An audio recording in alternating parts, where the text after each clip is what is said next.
제 하루는 동이 트기도 전 시장 골목에 희미한 가로등 불빛이 채 가시지 않은 시각에 시작됩니다. 육중한 솥에 물을 받고 밤새 핏물을 뺀 사골과 잡뼈를 안쳐 끓이기 시작하면 그제야 제 하루가 제대로 굴러가는 것 같죠. 뭉근한 불 위에서 뽀얀 국물이 끓어오르는 소리, 주방의 스테인리스 조리대에 도마와 칼이 부딪히는 소리, 이 모든 것이 지난 20여 년간 제 삶을 채워온 익숙한 교양곡입니다. 남들은 허름하고 작은 국밥집이라 할지 몰라도 이곳은 남편 없이 홀로 아들 태호를 번듯하게 키워낸 제 자부심이자 제 인생의 모든 것이 담긴 성체와도 같아요. 투박한 나무 테이블을 행주로 닦고 수저통을 채우고 오늘 담근 겉절이와 잘 익은 깍두기를 소담하게 가릇에 담아내면 어느새 가게 문을 열 시간이죠. 그러면 굶주린 배를 채우러 오는 시장 상인들부터 든든한 아침을 먹고 하루를 시작하려는 직장인들까지 제 국밥 한 그릇에 위로를 얻으려는 손님들로 작은 가게는 금세 활기를 띱니다. 저는 이 정직한 땀방울로 일궈낸 제 삶을 단 한 번도 부끄러워한 적이 없습니다. 그런 제 단단했던 세상에 조금씩 금이 가기 시작한 것은 아들 태호가 환하게 웃으며 며느리 지영이의 손을 잡고 나타났던 그날부터였을 겁니다. 어머니, 지영이가 이제 어머니 힘드실까봐 가게 일 도와드린대요. 그 말을 듣는 순간 저는 세상을 다 얻은 것처럼 기뻤어요. 이제 저 고된 주방 일도 좀 덜겠구나. 살가운 며느리랑 도란도란 이야기 나누며 일하면 얼마나 좋을까. 그런 헛된 기대를 품었었죠. 하지만 지영이가 생각하는 일은 제가 아는 일과는 전혀 다른 것이었어요. 지영이는 가장 정신없는 점심시간이 폭풍처럼 휩쓸고 지나간 뒤 오후 2시가 다 되어서야 가게의 모습을 드러냈습니다. 마치 백화점 쇼핑이라도 나온 사람처럼 머리부터 발끝까지 화사하게 꾸민 채로 말이죠. 가게 문을 열고 들어서는 순간 진한 국밥 냄새를 이기려는 듯 코를 찌르는 향수 냄새가 먼저 저를 맞이했습니다. 어머니, 저 왔어요. 어우, 아직도 손님이 있네요? 냄새는 여전하고. 그것이 보통 지영이의 첫 인사였어요. 와서는 앞치마를 두르기는커녕 손님들 눈에 잘 띄는 홀을 어슬렁거리며 빗물 주전자를 채우는 척 이미 깨끗한 테이블을 마른 행주로 훔치는 척하는 게 전부였죠. 그러고는 이내 구석자리에 자리를 잡고 앉아 최신형 휴대폰만 뚫어져라 들여다보았습니다. 제가 주방에서 산더미처럼 쌓인 설거지거리와 씨름하며 허리가 끊어질 듯 아파와도 지영이는 철저하게 모르는 척했습니다. 지영아, 미안한데 저기 쌓인 그릇들만 좀 안으로 날라다 주겠니? 제가 보다 못해 한마디 건네면 그제야 세상을 다 잃은 표정으로 느릿느릿 일어났습니다. 네. 아이고, 이걸 어느 세월에 다 닦아요? 손에 냄새 배는 거 싫은데. 투덜거림은 덤이었죠. 저는 그런 며느리를 보며 속이 부글부글 끓어올랐지만 꾹 참아냈습니다. 이제 막 한솥밥 먹게 된 새 식구인데 시작부터 모진 시어머니 소리를 듣고 싶지는 않았으니까요. 그렇게 하루 한두 시간 남짓 가게에서 시간을 보내다 가는 지영이에게 저는 아들놈의 성화에 못 이겨 꼬박꼬박 월급까지 챙겨주었습니다. 태호는 지영이가 고생하는데 그 정도는 챙겨줘야지라고 했지만 뭐가 고생이라는 건지 저는 도무지 알 수가 없었죠. 진짜 문제는 한 달 전쯤부터 시작되었어요. 그날도 여느 때처럼 고된 하루를 마치고 낡은 계산기 앞에 앉아 하루 수입을 정산하고 있었습니다. 지폐를 한 장 한 장 세고 동전까지 탈탈 털어 맞추어 보는데 이상하게도 장부의 매출과 현금이 딱 맞아떨어지지 않는 겁니다. 정확히 2만 원이 부족했어요. 내가 오늘 뭘 잘못 계산했나? 어휴, 나이가 드니 정신이 오락가락하는구나. 처음에는 그저 제 기억력을 탓하며 대수롭지 않게 넘겼습니다. 하지만 기이한 일은 다음 날도 그 다음 날도 계속되었습니다. 하루는 3만 원, 또 하루는 2만 5천 원. 액수는 조금씩 달랐지만 매일같이 돈이 부족했습니다. 제 평생 장사하면서 단 한 번도 겪어보지 못한 일이었어요. 매일 밤 저는 홀로 가게에 남아 돈을 세고 또 세며 고개를 갸웃거렸죠. 그러다 문득 섬뜩한 공통점 하나를 발견하게 되었습니다. 그렇게 돈이 비는 날은 단 하루도 빠짐없이 지영이가 가게에 나왔던 날이라는 사실을요. 저는 애써 고개를 저었습니다. 설마 했죠. 아무리 싹싹하지 않은 며느리라지만 어떻게 시어머니 가게에서 돈을 훔쳐갈 수 있겠어요. 그건 사람으로서 할 짓이 아니잖아요. 저는 나쁜 생각을 떨쳐내려 애썼지만 한번 피어오른 의심의 연기는 좀처럼 사라지지 않았습니다. 그날 이후 저는 지영이의 일거수일투족을 남몰래 유심히 살피기 시작했습니다. 놀랍게도 지영이는 제가 주방에 들어가 다음날 쓸 재료를 손질하거나 홀 안쪽 테이블을 치우러 간 그 짧은 틈을 귀신같이 알아채고 계산대 주위를 맴돌았습니다. 손님이 뜸할 때면 괜히 계산기를 몇 번 눌러보는 척, 동전통을 정리하는 척하면서 아주 교묘하게 행동했죠. 며칠 뒤 저는 작정하고 덫을 놓기로 마음먹었습니다. 일부러 지영이가 있는 앞에서 한숨을 푹 쉬며 혼잣말처럼 중얼거렸어요. 이상하다. 오늘도 딱 3만 원이 비네. 어째 매일 이러니 장사할 맛이 안 난다. 정말. 그러자 휴대폰 화면에서 눈을 떼지도 않은 채 지영이가 심드렁하게 대꾸했습니다. 어머, 그러세요? 어머니, 요즘 자꾸 깜빡깜빡 하시잖아요. 손님한테 거스름 돈을 더 주셨나 보죠, 뭐. 그런 거 너무 신경 쓰지 마세요. 스트레스 받으면 늙어요. 그 아무렇지 않은, 오히려 저를 타박하는 듯한 말투와 태연한 얼굴을 보는 순간 제 마음속에서 무언가 무너져 내렸습니다. 저건 정말로 아무것도 모르는 사람의 얼굴이 아니었어요. 모든 것을 알면서도 완벽하게 시치미를 떼고 있는 사람의 얼굴이었죠.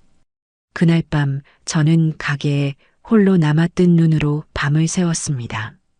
이 사실을 어떻게 해야 할까? 아들에게 솔직하게 털어놓아야 할까? 하지만 물증이 없잖아요. 섣불리 말했다가는 아들 부부 사이에 이간질이나 하는 못된 시어머니로 몰릴 것이 불 보듯 훤했습니다. 결국 며칠을 더 고민한 끝에 저는 마지막 방법을 쓰기로 결정했습니다. 조금도 내키지 않았지만 제 눈으로 직접 진실을 확인하기 위해서는 어쩔 수 없는 선택이었죠. 다음 날 아침이 되자마자 저는 보안업체에 전화를 걸어 가게에 작은 CCTV 하나를 설치해달라고 요청했습니다.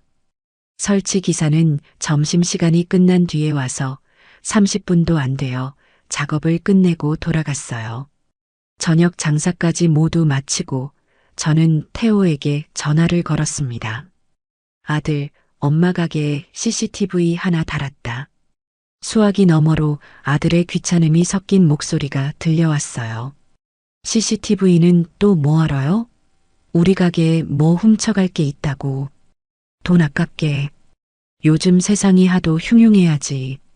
시장 골목이라 밤 되면 무섭기도 하고 그냥 방범용으로 하나 있는 게 마음이 편할 것 같아서 그랬다.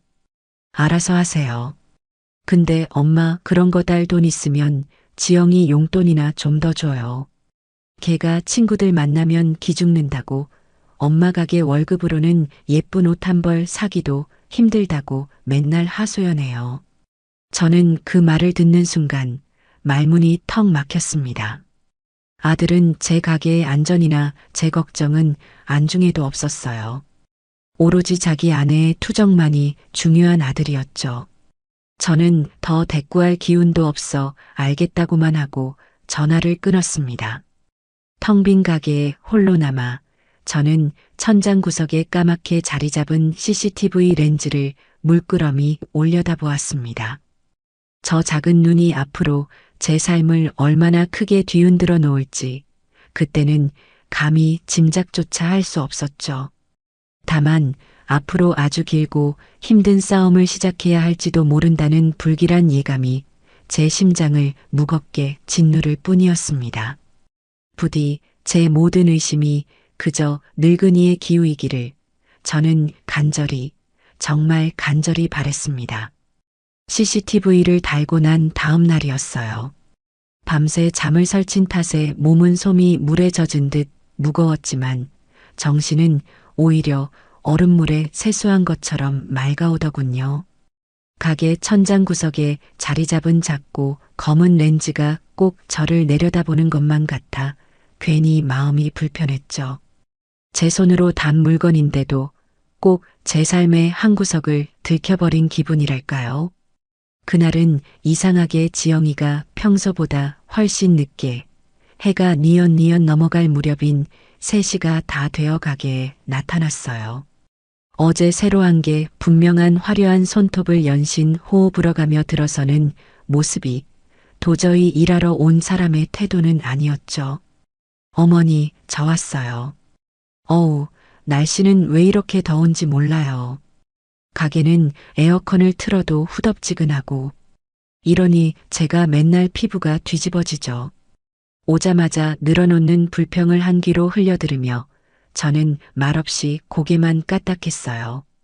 지영이는 그게 당연하다는 듯 가게 구석에 자기 명품 가방을 던지듯 내려놓고는 곧장 냉장고로 달려가 시원한 음료수부터 꺼내 벌컥벌컥 마시더군요.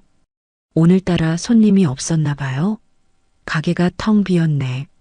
제가 점심시간 내내 허리 한번 제대로 펴지 못하고 국밥을 몇십 그릇이나 말아낸 것은 보이지도 않는 모양이었어요. 저는 아무 대꾸 없이 끓고 있는 육수 위로 둥둥 떠오른 기름을 정성껏 걷어냈죠. 오늘 어쩌면 모든 진실이 밝혀질지도 모른다는 생각에 심장이 발밑으로 쿵 하고 내려앉는 기분이었습니다. 기회는 정말 생각보다 빨리 찾아왔어요. 20년 넘게 고기를 대온 단골 거래처 정육점 사장님에게서 전화가 걸려온 거예요. 새로 들어온 소자뼈 상태가 기가 막히게 좋은데 지금 바로 와서 눈으로 보고 가져가지 않으면 다른 식당에 다 넘겨야 한다는 다급한 목소리였죠. 평소 같았으면 저녁 장사 마치고 들르겠다고 했겠지만 그 순간 제 머릿속에서는 전혀 다른 계획이 번개처럼 스쳐 지나갔습니다. 지영아, 나 정육점에 잠깐만 좀 다녀와야겠다. 한 30분이면 충분할 거야. 그동안 가게 좀 잘 보고 있어 주렴. 혹시 손님 오시면 국밥은 아직 준비 안 됐다고 하고 시원한 물이라도 좀 챙겨드리고. 네, 지금 어딜 가신다고요? 저 혼자 이 넓은 가게에 있으라고요? 저 이런 거 한 번도 해본 적 없어서 무서운데. 지영이는 대놓고 싫은 티를 팍팍 냈지만 저는 못 들은 척하며 주방에 걸어두었던 앞치마를 풀었어요. 금방 올 거니까 걱정 말고 있어. 그리고 혹시 모르니 계산대에 돈 넉넉히 뒀으니까 외상값 받으러 오는 사람 있으면 거기서 계산해주고. 제가 일부러 계산대와 돈 이야기를 강조해서 꺼내자 지영이의 눈이 순간 반짝이는 것을 똑똑히 봤어요. 저는 겉옷을 대충 챙겨 입고 가게를 나섰죠. 하지만 제 발걸음은 정육점으로 향하지 않았어요. 대신 시장 골목을 크게 돌아 가게가 보이지 않는 낡은 전봇대 뒤에 몸을 숨겼죠. 그리고는 주머니에서 휴대폰을 꺼내 어제 설치한 실시간 CCTV 앱을 조용히 실행했어요. 손바닥만 한 작은 화면 속에 텅 빈 가게와 계산대 주위를 어슬렁거리는 지영이의 모습이 선명하게 들어왔습니다. 제 심장이 쿵쿵 하고 제 의지와는 상관없이 세차게 울리기 시작했어요. 지영이는 제가 정말로 갔는지 확인이라도 하려는 듯 가게 유리문을 빼꼼히 열고 밖을 한번 쓱 훑어보더군요. 그리고는 이내 안심한 얼굴로 다시 들어와 문을 닫았죠. 잠시 후를 어슬렁거리며 휴대폰을 만지작거리던 지영이는 이내 한치의 망설임도 없이 곧장 계산대로 다가갔습니다.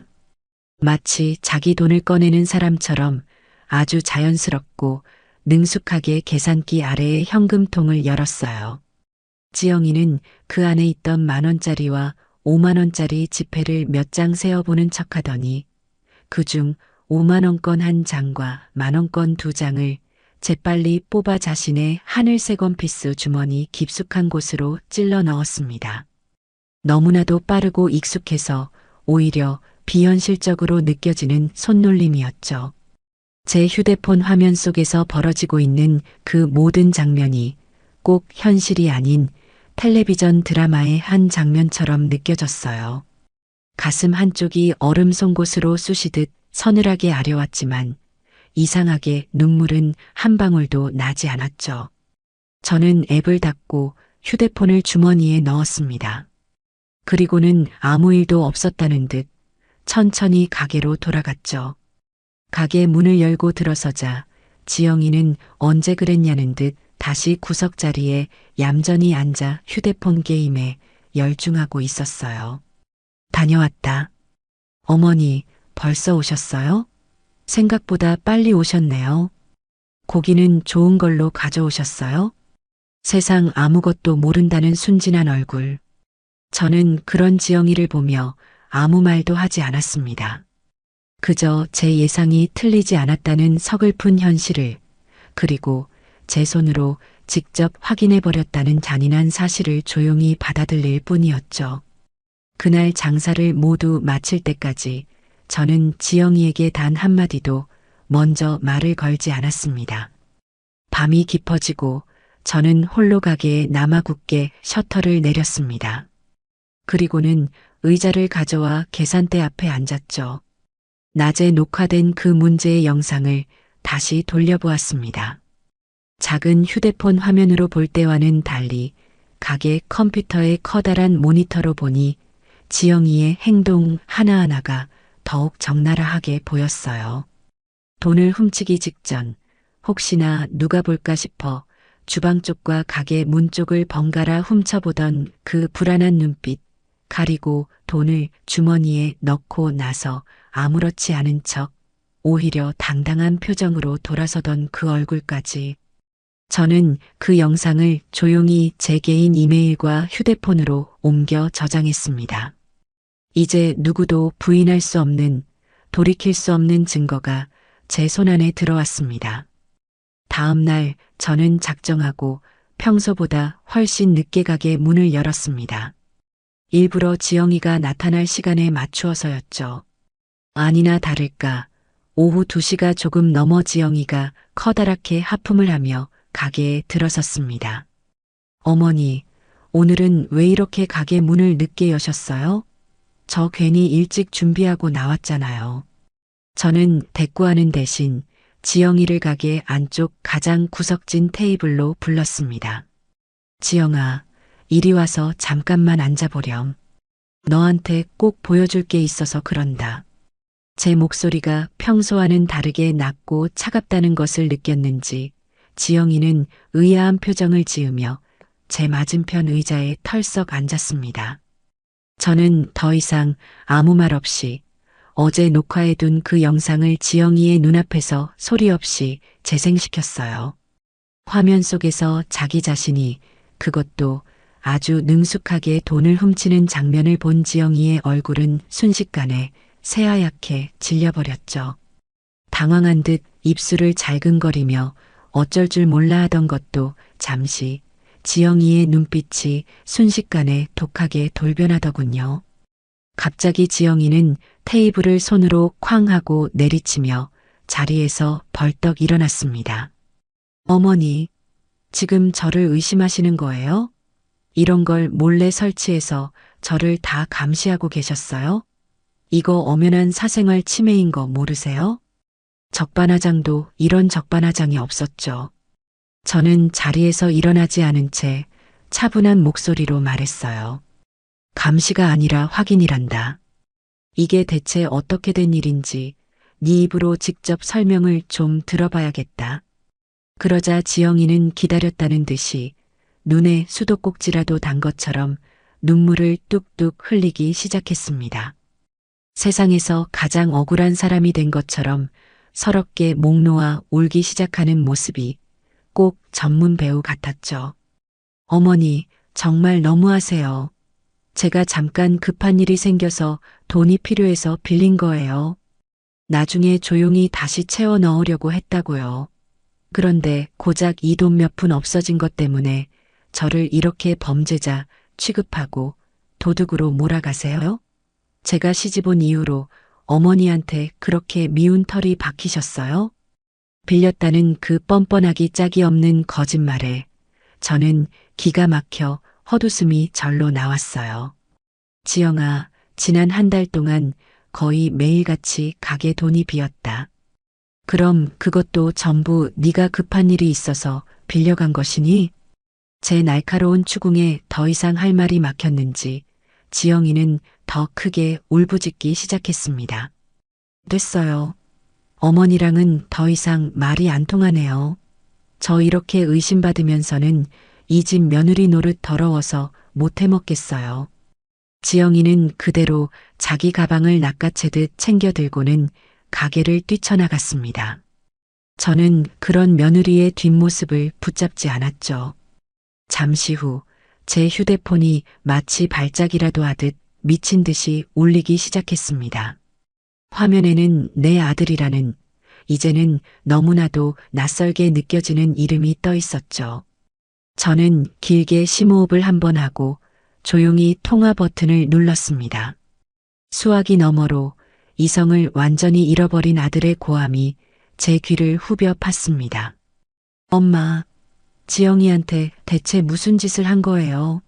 지금 애가 억울해서 죽겠다고 울고불고 난리가 났어요. 엄마가 당장 지영이한테 사과하세요. 저는 그저 기계처럼 조용히 대답했어요. 태호야, 일단 흥분부터 가라앉히고 가게로 좀 오렴. 와서 직접 네 눈으로 모든 걸 확인하고 나서 다시 이야기하자. 하지만 아들은 제 말을 들을 생각조차 없어 보였습니다. 확인은 뭘 확인해요? 엄마가 또 우리 착한 지영이 구박하고 못살게 군 게 불보듯 뻔한데 엄마는 대체 왜 그렇게 지영이를 못 잡아먹어서 안달이 나신 거냐고요? 제가 당장 그리로 갈 테니까 엄마는 우리 지영이한테 무릎 꿇고 사과할 준비나 단단히 하고 계세요. 전화는 그렇게 일방적으로 끊겼습니다. 저는 쿵쾅거리는 가슴을 애써 진정시키며 잠시 후 들이닥칠 아들을 기다렸죠. 이제 정말 이 지긋지긋한 연극을 끝내야 할 시간이 바로 눈앞까지 다가오고 있었습니다. 태호가 가게에 도착하기까지는 30분도 채 걸리지 않았어요. 가게 문이 부서져라 열리고 성난 황소처럼 씩씩거리며 들어서는 아들의 얼굴은 분노로 시뻘겋게 달아올라 있었죠. 저는 태호가 장가가기 전까지 단 한 번도 저에게 저런 험악한 표정을 보인 적이 없는 아들이라고 기억해요. 하지만 지금 제 앞에 서 있는 저 남자는 더 이상 제 아들이 아니라 오로지 문지영의 남편일 뿐이었죠. 엄마, 여기가 어디라고 지영이를 울려서 내보내요. 애가 너무 놀라서 길에서 쓰러지기라도 하면 어쩔 뻔했어요. 아들은 가게에 들어오자마자 제게 삿대질부터 하며 언성을 높였습니다. 저는 자초지종을 설명할 아주 작은 기회조차 얻지 못했죠. 태호야, 일단 좀 앉아서 차분하게 이야기 좀. 앉기는 어딜 앉아요. 지금 우리 지영이가 억울하고 분해서 밥도 못 넘기고 있는데 엄마는 지금 저녁 장사할 생각에 신나셨어요? 기가 막히고 코가 막혔어요. 저는 차분하게 끊어지려는 이성의 끈을 간신히 붙잡고 아까 지영이에게 보여줬던 그 영상을 다시 재생시켜 태호에게 내밀었습니다. 아들, 다른 말 다 필요 없고 일단 이것부터 좀 보렴. 이걸 보고 나서 다시 이야기하자. 하지만 태호는 제 휴대폰 화면을 쳐다보려고도 하지 않았습니다. 오히려 벌레라도 보는 듯한 표정으로 제 손을 아주 거칠게 탁 쳐냈죠. 제 손에서 미끄러진 휴대폰이 타일 바닥으로 떨어지며 텅하는 둔탁한 소리를 냈습니다. 이딴 거 볼 필요 없어요. 안 봐도 뻔하잖아요. 엄마가 우리 지영이 못살게 구는 장면이라도 교묘하게 편집해서 만들어 놓으셨어요?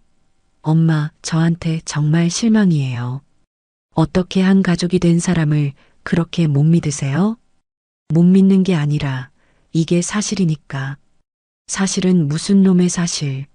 엄마가 평소에 지영이한테 얼마나 모질게 대하고 사사건건 닥달했으면 애가 오죽했겠냐고요.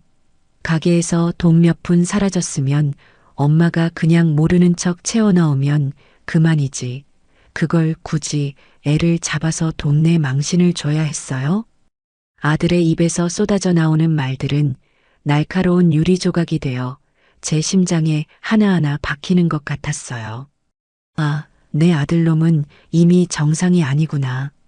저 여자의 거짓 눈물에 눈이 멀고 귀가 멀어 눈앞의 진실을 볼 생각조차 없는 거구나.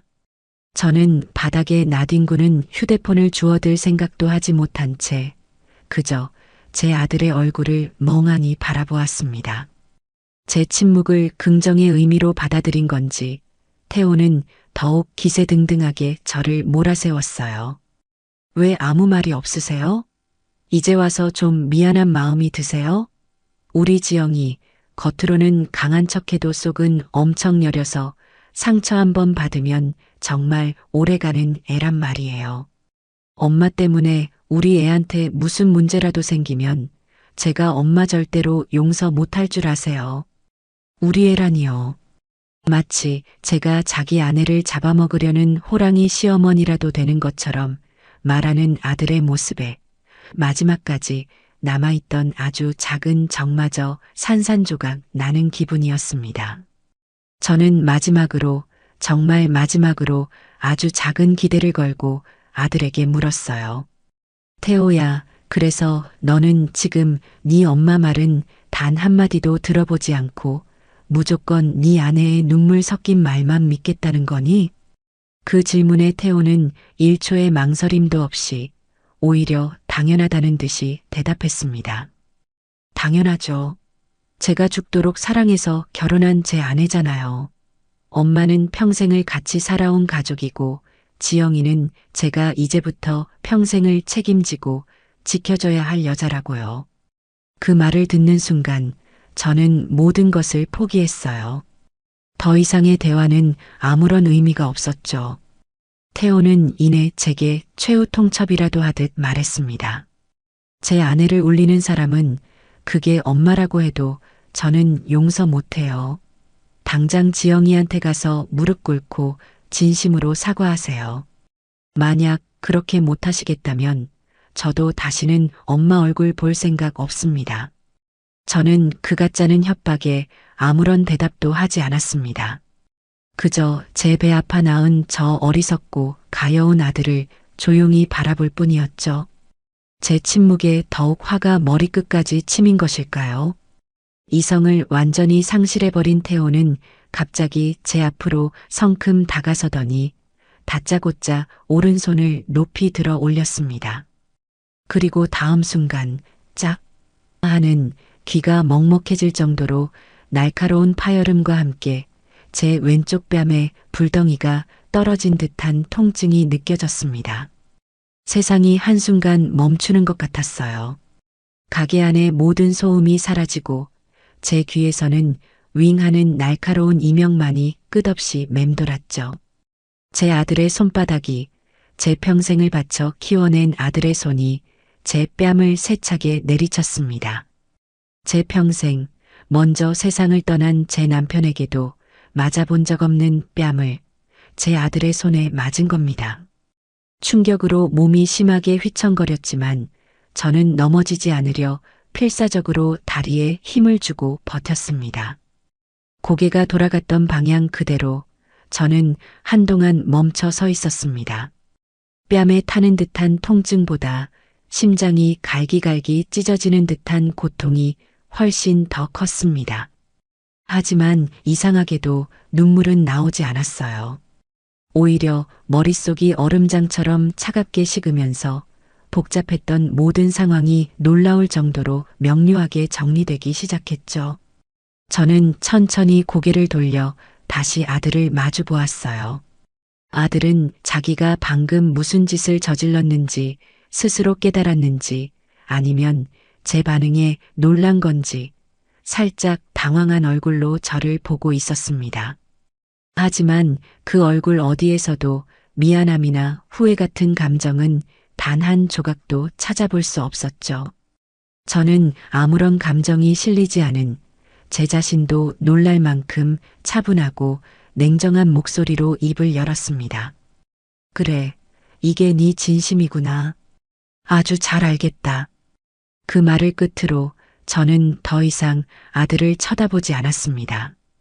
대신 허리를 숙여 바닥에 떨어져 있던 제 휴대폰을 조용히 주워들었죠.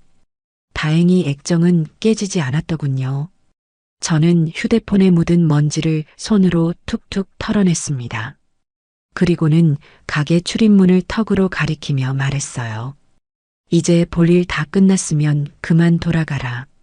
그리고 내 가게에 다시는 발 들여놓을 생각 마라. 너랑 나 오늘부로 완전히 끝이다. 제 단호하고 싸늘한 태도에 태호는 잠시 할 말을 잃은 듯 보였습니다. 엄마, 지금 그게 무슨 말이에요? 못 들었니? 너는 이제 더 이상 내 아들이 아니고 나도 더 이상 네 엄마가 아니다. 그러니까 당장 내 눈앞에서 사라지라고. 저는 태호를 그대로 지나쳐 주방으로 들어갔습니다. 그리고는 앞치마를 고쳐 두르고 마치 방금 전 아무 일도 없었다는 듯이 저녁 장사를 위한 재료 손질을 시작했죠. 등 뒤에서 태호가 무어라 더 소리치는 것 같았지만 저는 듣지 않았습니다. 제 세상에서 박태호라는 존재는 바로 방금 전 제 뺨을 내리친 그 순간 완벽하고 영원하게 지워졌으니까요. 아들놈이 가게를 뛰쳐나가고 난 뒤에도 저는 한참 동안이나 말없이 깍두기만 썰었어요. 단단한 무가 칼날 아래서 서걱하고 잘려나가는 소리만이 가게 안에 무거운 정적을 깨고 울렸죠. 뜨겁게 달아올랐던 뺨은 시간이 지나면서 어느새 감각이 무뎌졌지만 심장 가장 깊은 곳에서부터 차가운 분노가 시퍼런 칼날처럼 솟아오르는 것이 선명하게 느껴졌습니다. 주저앉아 울거나 절망에 빠져 있을 시간조차 아까웠어요. 제 머릿속은 앞으로 해야 할 일들의 순서를 정리하며 그 어느 때보다 빠르고 냉정하게 회전하기 시작했죠. 그날 저녁 장사를 어떻게 마쳤는지 잘 기억나지 않아요. 저는 마치 잘 짜인 기계처럼 손님을 받고 국밥을 내어주고 돈을 받았죠. 단골 손님들은 제 표정이 왜 그리 어둡고 굳어 있냐고 걱정하며 물었지만 저는 그저 몸이 좋지 않다는 말로 얼버무렸습니다. 마지막 손님까지 모두 돌아가고 가게 셔터를 드르륵 소리를 내며 내린 순간 저는 굳게 닫힌 문에 등을 기댄 채 그대로 바닥에 주저앉았습니다. 하지만 그건 슬픔이나 절망 때문이 아니었어요. 앞으로 벌어질 거대한 폭풍을 오롯이 혼자 감당하기 위해 잠시 숨을 고를 시간이 필요했을 뿐입니다.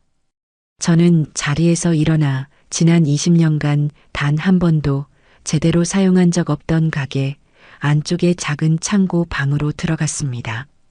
그리고는 낡은 자개장 가장 깊숙한 곳, 헌 옷가지들 밑에 숨겨두었던 또 다른 휴대폰을 꺼내 들었죠. 이 휴대폰에 저장된 이름은 단 3개뿐이었어요. 그중 가장 첫 번째 이름, 최 변호사의 번호를 한치의 망설임도 없이 눌렀습니다. 신호음이 2번 울리기도 전에 언제나처럼 신뢰감 넘치는 중후한 남자의 목소리가 들려왔어요. 회장님, 오랜만입니다. 혹시 무슨 일 있으십니까? 최 변호사는 제 개인 자산관리인이자 저의 모든 법률적인 문제를 처리해주는 대리인이었죠. 제가 시장 골목의 평범한 국밥집 할머니가 아닌 수십 개의 직영점과 여러 개의 브랜드를 거느린 대형 요식업 프랜차이즈 한풍경푸드의 숨은 창업주이자 회장이라는 사실을 아는 몇 안 되는 사람이기도 했고요. 최 변호사, 나예요. 그동안 계속 미뤄왔던 일, 오늘부로 전부 시작해야겠어요. 제 목소리는 저 스스로도 놀랄 만큼 침착하고 단단했어요. 알겠습니다, 회장님. 혹시 태호 군과 관련된 일 때문에 그러십니까? 최 변호사는 이미 모든 것을 꿰뚫고 있다는 듯 조심스럽게 물었죠. 그래요. 더 이상은 안 되겠어요. 내일 아침 일찍 관련된 서류 전부 들고 사무실로 찾아가지. 그때 자세한 이야기는 다시 합시다. 네, 회장님. 언제든 오십시오. 기다리고 있겠습니다. 짧은 통화를 마치고 저는 다시 가게 홀로 나왔어요. 그리고는 태호에게서 걸려올 전화를 조용히 기다렸죠. 아니나 다를까 다음날 오전이 되자 태호에게서 전화가 걸려왔습니다.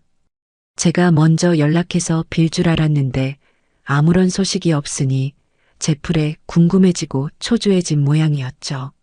엄마, 어제는 제가 좀 너무 흥분해서 실수했어요. 그러니까 엄마도 이제 그만 화 풀고 지영이한테 가서 정식으로 사과하고 좋게 끝내세요. 자꾸 이렇게 일 크게 만들지 말고요.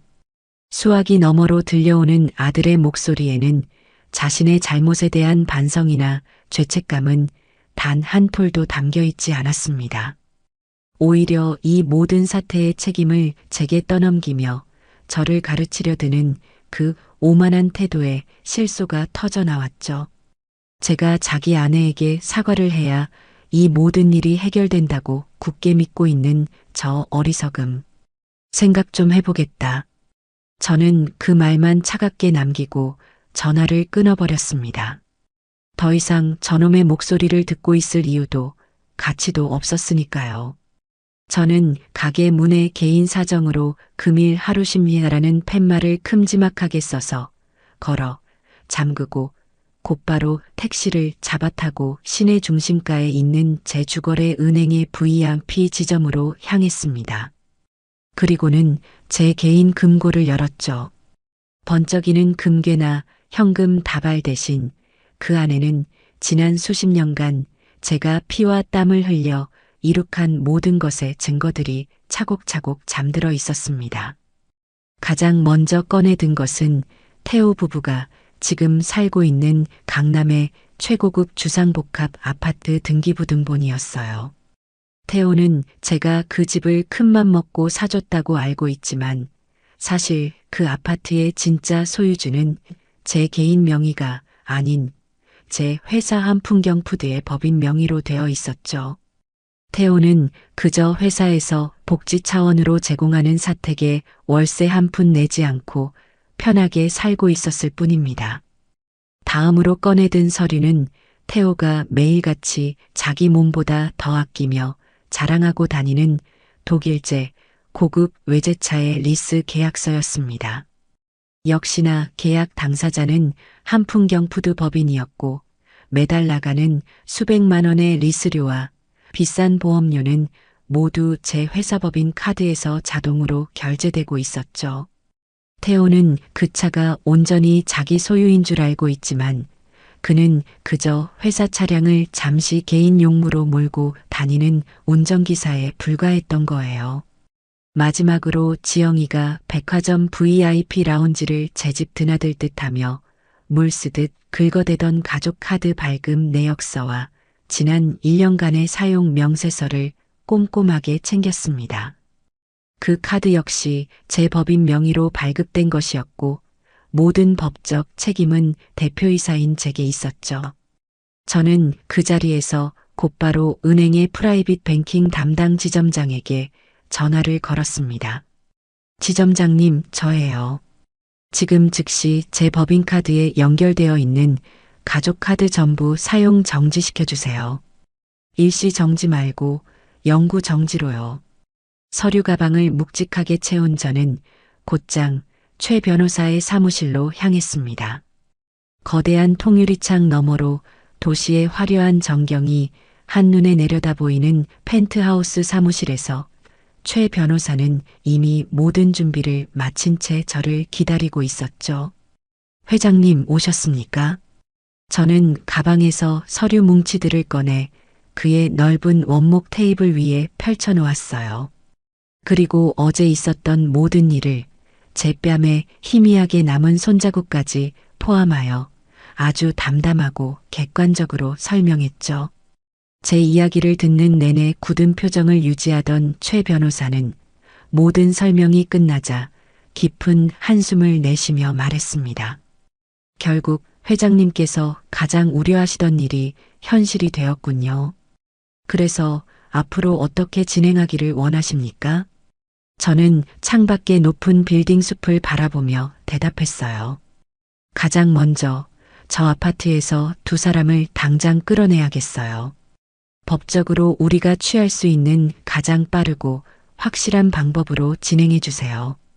오늘 당장 내용 증명부터 보내시죠. 알겠습니다. 퇴거에 불응할 시에는 곧바로 명도 소송으로 전환하여 처리하겠습니다. 그리고 저 차, 리스 계약 당장 해지하고 내일이라도 바로 회수 조치하세요. 계약 파기에 따른 위약금은 우리가 전부 물면 되니까요. 네. 지금 바로 리스사에 연락해서 그렇게 처리하겠습니다. 마지막으로 박태호 과장이 다니는 회사. 거기가 3년 전에 우리가 인수한 IT 자회사 중 하나 맞죠? 최 변호사는 제 말에 조용히 고개를 끄덕였어요. 네, 맞습니다, 회장님. 저는 차가운 목소리로 마지막 지시를 내렸습니다. 그 회사 윤리감사팀에 정식으로 제보하세요. 박태호 과장의 가족 간 금전 문제 및 부적절한 처신으로 인한 기업 이미지 실추 우려에 대한 내용으로요. 발신인은 최 변호사 당신의 법무법인 명의로 하고요. 증거 자료는 내각의 CCTV 영상 파일이면 충분하겠지. 최 변호사는 제 말에 잠시 놀란 듯 했지만 이내 모든 것을 결심한 제 눈빛을 보고는 더 이상 아무것도 묻지 않고 말없이 고개를 끄덕였습니다. 이제 모든 주사위는 던져졌어요. 제 손으로 제 아들을 심판해야 하는 이 기가 막히고 서글픈 상황. 하지만 저는 조금도 후회하지 않아요. 이건 단순한 복수가 아니에요. 썩어 문드러진 부분을 도려내고 잘못된 것을 바로잡는 과정일 뿐입니다. 제국을 힘들게 세우는 것보다 그것을 올바르게 지켜내는 것이 몇 배는 더 어렵다는 말을 저는 지금 이 순간 제 온몸으로 뼈저리게 실감하고 있었습니다. 최 변호사의 사무실에서 나온 제 발걸음은 이상할 정도로 가벼웠어요. 지난 몇 달간 제 가슴을 맷돌처럼 짓누르던 무거운 돌덩이가 한순간에 사라진 기분이었죠. 슬픔이나 분노 같은 격한 감정은 이미 저 멀리 밀어낸 지 오래였고요. 제 머릿속은 오직 앞으로 해야 할 일들을 순서대로 정리하는 얼음장처럼 차가운 이성만이 남아있을 뿐이었죠. 그날 저는 20년 만에 처음으로 가게 문을 열지 않았어요. 대신 곧장 집으로 돌아와 아주 오랜만에 정말로 깊고 편안한 잠을 잤어요. 폭풍의 첫 번째 전조는 바로 다음 날 오후 가장 화려하고 소란스러운 곳에서부터 시작되었어요. 저는 그 시각 최 변호사에게서 걸려온 전화를 받으며 모든 상황을 제 귀로 직접 실시간으로 보고받고 있었죠. 그날 지영이는 어김없이 마음 맞는 친구들과 함께 백화점 명품관을 돌아다니고 있었다고 해요. 제가 쥐어준 법인카드가 이미 정지된 사실은 꿈에도 모른 채 말이에요. 지영이는 친구들 앞에서 자신의 부유함을 과시라도 하듯 매장에 들어서자마자 이번 시즌 신상품으로 나온 수백만 원짜리 가방을 한치의 망설임도 없이 집어들었다고 합니다. 어머, 지영아. 너 저번 주에도 비슷한 가방 사지 않았어? 정말 대단하다. 남편이 돈을 대체 얼마나 잘 버는 거야? 친구의 부러움이 가득 섞인 말에 지영이의 어깨가 하늘 높은 줄 모르고 으쓱 올라갔겠죠. 이건 우리 어머님이 사주시는 거야. 내가 가게 일 조금 도와주는 게 그렇게 기특하시다나 뭐라나.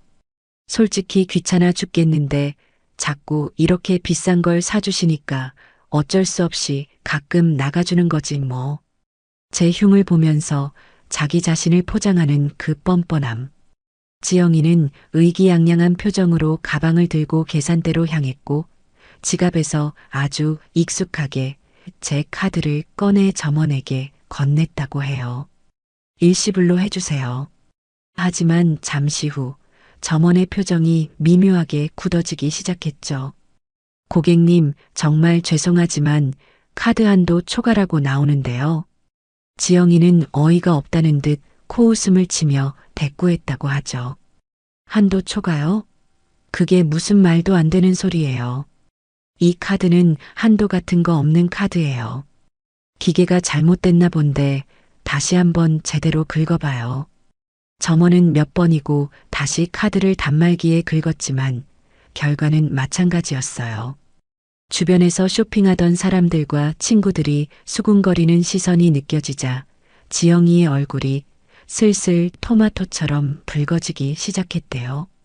아니, 이 기계가 고장난 게 분명하네.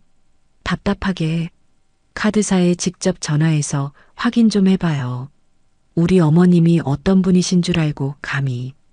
결국 점원은 카드사 고객센터에 직접 전화를 걸었고 잠시 후 아주 곤란하고 난처한 표정으로 지영이에게 말했어요.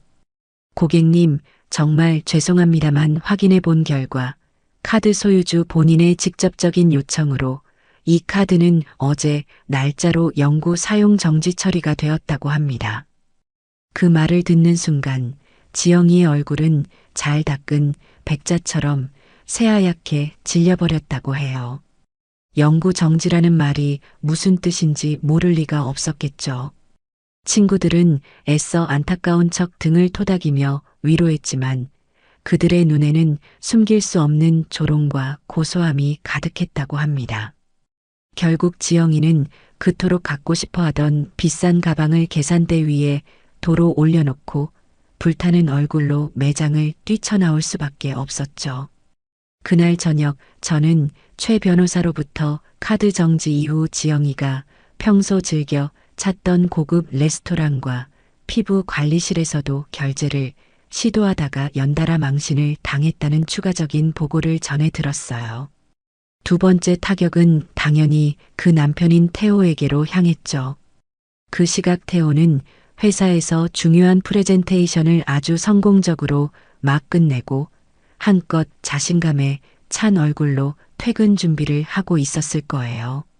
늘 그랬던 것처럼 지하 주차장에 고이 모셔둔 자신의 번쩍이는 독일제 세단을 향해 기분 좋게 걸어갔죠. 그런데 차 문을 열려던 바로 그 순간 낯선 번호로 전화 한 통이 걸려왔습니다. 네, 박태호입니다만. 안녕하십니까, 고객님. 저희는 차량 금융을 담당하는 회사입니다. 고객님께서 현재 운용 중이신 차량의 리스 대금이 2달째 미납 상태라 확인차 연락드렸습니다. 태호는 어이가 없다는 듯 헛웃음을 흘리며 대답했다고 해요. 미납이요? 그게 무슨 말씀이십니까? 제 리스료는 매달 지정된 날짜에 자동으로 이체되고 있는데요. 그쪽 전산에 무슨 오류가 있나 본데 다시 제대로 확인하고 연락주세요. 하지만 수화기 너머에서는 감정이 섞이지 않은 단호한 목소리가 흘러나왔죠. 고객님, 저희 쪽 전산에는 아무런 문제가 없습니다. 리스 계약의 주체인 귀사의 모기업 측에서 지난달부터 리스료 지급을 공식적으로 중단한 것으로 확인됩니다. 계약서에 명시된 대로 이번 주 금요일까지 미납된 금액이 해결되지 않을 시 저희는 즉시 차량 회수 절차에 들어갈 예정입니다. 모기업이라는 단어를 듣는 순간 태호의 머릿속이 복잡하게 꼬여 들어가기 시작했겠죠. 그 차는 제가 사준 것이 아니라 제가 소유한 회사의 법인 명의로 리스해주고 있던 것이었으니까요. 태호는 당황해서 언성을 높이며 따져 물었지만 금융사 직원은 기계처럼 같은 말만 반복할 뿐이었어요. 결국 태호는 그날 자신의 분신처럼 아끼던 차를 주차장에 그대로 세워두고 평생 타본 적 없는 찝찝한 기분으로 만원 버스에 몸을 싣고 퇴근해야만 했죠. 그가 그토록 자랑스러워하던 에마가 사실은 자기 것이 아니었다는 사실을 어렴풋이 그리고 아주 불길하게 깨닫기 시작하면서요. 그날 밤 태호 부부의 집은 그야말로 얼음장 같은 전쟁터였을 겁니다. 지영이는 백화점에서 당한 망신에 대한 분풀이를 온전히 태호에게 해댔을 거고 태호는 영문도 모를 리스료 미납 문제로 머리가 터질 지경이었겠죠. 서로에게 책임을 떠넘기며 삿대질을 하고 있을 바로 그 순간 그들의 불행에 마침표를 찍을 마지막 한 방이 날아들었습니다. 딩동. 아파트 인터폰이 울렸고 관리사무소라는 차분한 안내 멘트가 흘러나왔어요. 박태호님 댁 맞으십니까? 잠시 안내 말씀드립니다. 다음 달부터는 월세 및 관리비 납부 계좌가 변경될 예정이니 착오 없으시길 바랍니다. 새로운 임대인 측 법무법인에서 조만간 정식으로 관련 안내문을 우편으로 발송할 예정이라고 합니다. 월세 그리고 임대인이라는 단어를 듣는 순간 두 사람은 잠시 말을 잃고 서로의 얼굴만 쳐다보았을 겁니다. 그들은 자기들이 사는 이 최고급 주상복합 아파트가 당연히 제 명의로 된 자가인 줄로만 철석같이 믿고 있었을 테니까요. 하지만 현실은 전혀 달랐죠. 그 집은 월세였고 그 비싼 월세를 지난 몇 년간 군소리 없이 꼬박꼬박 내주고 있던 진짜 집주인은 바로 저였던 거예요. 이제 그 임대차 계약마저 곧 끝날 것이라는 냉정한 통보였어요. 지영이는 아마 그 자리에서 그대로 주저앉아 절규했을 겁니다. 태호는 망연자실한 얼굴로 넓은 거실을 의미 없이 서성였겠죠. 카드, 자동차, 그리고 집까지. 자신들이 당연하게 누리던 모든 것들이 사실은 모래 위에 지은 성처럼 허망하고 위태로운 것이었다는 사실을, 그리고 그 모든 것의 손잡이를 제가 단단히 쥐고 있었다는 사실을 그제야 뼈저리게 아주 고통스럽게 깨닫기 시작했을 거예요. 하지만 그건 아직 시작에 불과했죠. 돈줄을 끊는 것은 제가 그들을 위해 준비한 아주 차가운 전체 요리일 뿐이었으니까요. 경제적인 압박이 그 두 사람의 숨통을 서서히 조여오기 시작했다면 제가 준비한 다음 단계는 그들이 돈보다 어쩌면 목숨보다 더 중요하게 생각하던 사회적인 체면과 거짓된 평판을 송두리째 무너뜨리는 것이었어요. 저는 그들이 스스로 정성껏 쌓아 올린 그 허영의 성을 다른 누구도 아닌 바로 그들 자신의 손으로 처참하게 무너뜨리게 만들고 싶었죠. 이 모든 계획 역시 최 변호사의 유능하기 짝이 없는 팀을 통해 한치의 오차도 없이 아주 은밀하고 신속하게 진행되었어요. 첫 번째 목표는 당연히 며느리 지영이었죠. 지영이는 하루의 절반 이상을 휴대폰에 콜을 받고 온라인 커뮤니티와 SNS에 매달려 사는 사람이었어요. 특히나 아이를 둔 그 지역의 엄마들이 모여 온갖 정보를 공유하는 맘카페에서는 나름대로 상당한 영향력을 가진 유명 인사로 통한다고 들었어요. 시도 때도 없이 고가의 유모차와 명품 아기 옷들을 자랑하고 남편과 시어머니의 재력을 은근히 과시하며 다른 회원들의 부러움과 질투를 사는 것이 그녀 인생의 유일한 낙이었으니까요. 바로 그곳이 지영이를 심판할 가장 완벽하고 효과적인 무대였습니다. 어느 날 저녁 수만 명의 회원이 활동하는 그 맘카페의 자유 게시판에 익명의 글 하나가 조용히 하지만 아주 의미심장하게 올라왔습니다. 제목 정말 기가 막히고 화가 나서 말이 안 나오네요. 저희 가게에서 실제로 일어난 일입니다. 글은 자신을 시장에서 작은 가게를 힘들게 운영하는 자영업자라고 소개하는 사람의 시점에서 아주 담담하게 시작되었어요. 내용은 감정적인 호소 없이 오히려 너무나도 구체적이고 상세해서 더 소름이 돋을 정도였죠. 최근 가게 일을 돕겠다고 들어온 며느리가 야금야금 가게 돈에 손을 대기 시작했다. 너무 속상했지만 물증이 없어 소가리만 하다가 결국 작은 CCTV를 달았고 아니나 다를까 며느리가 돈을 훔치는 장면을 똑똑히 잡았다.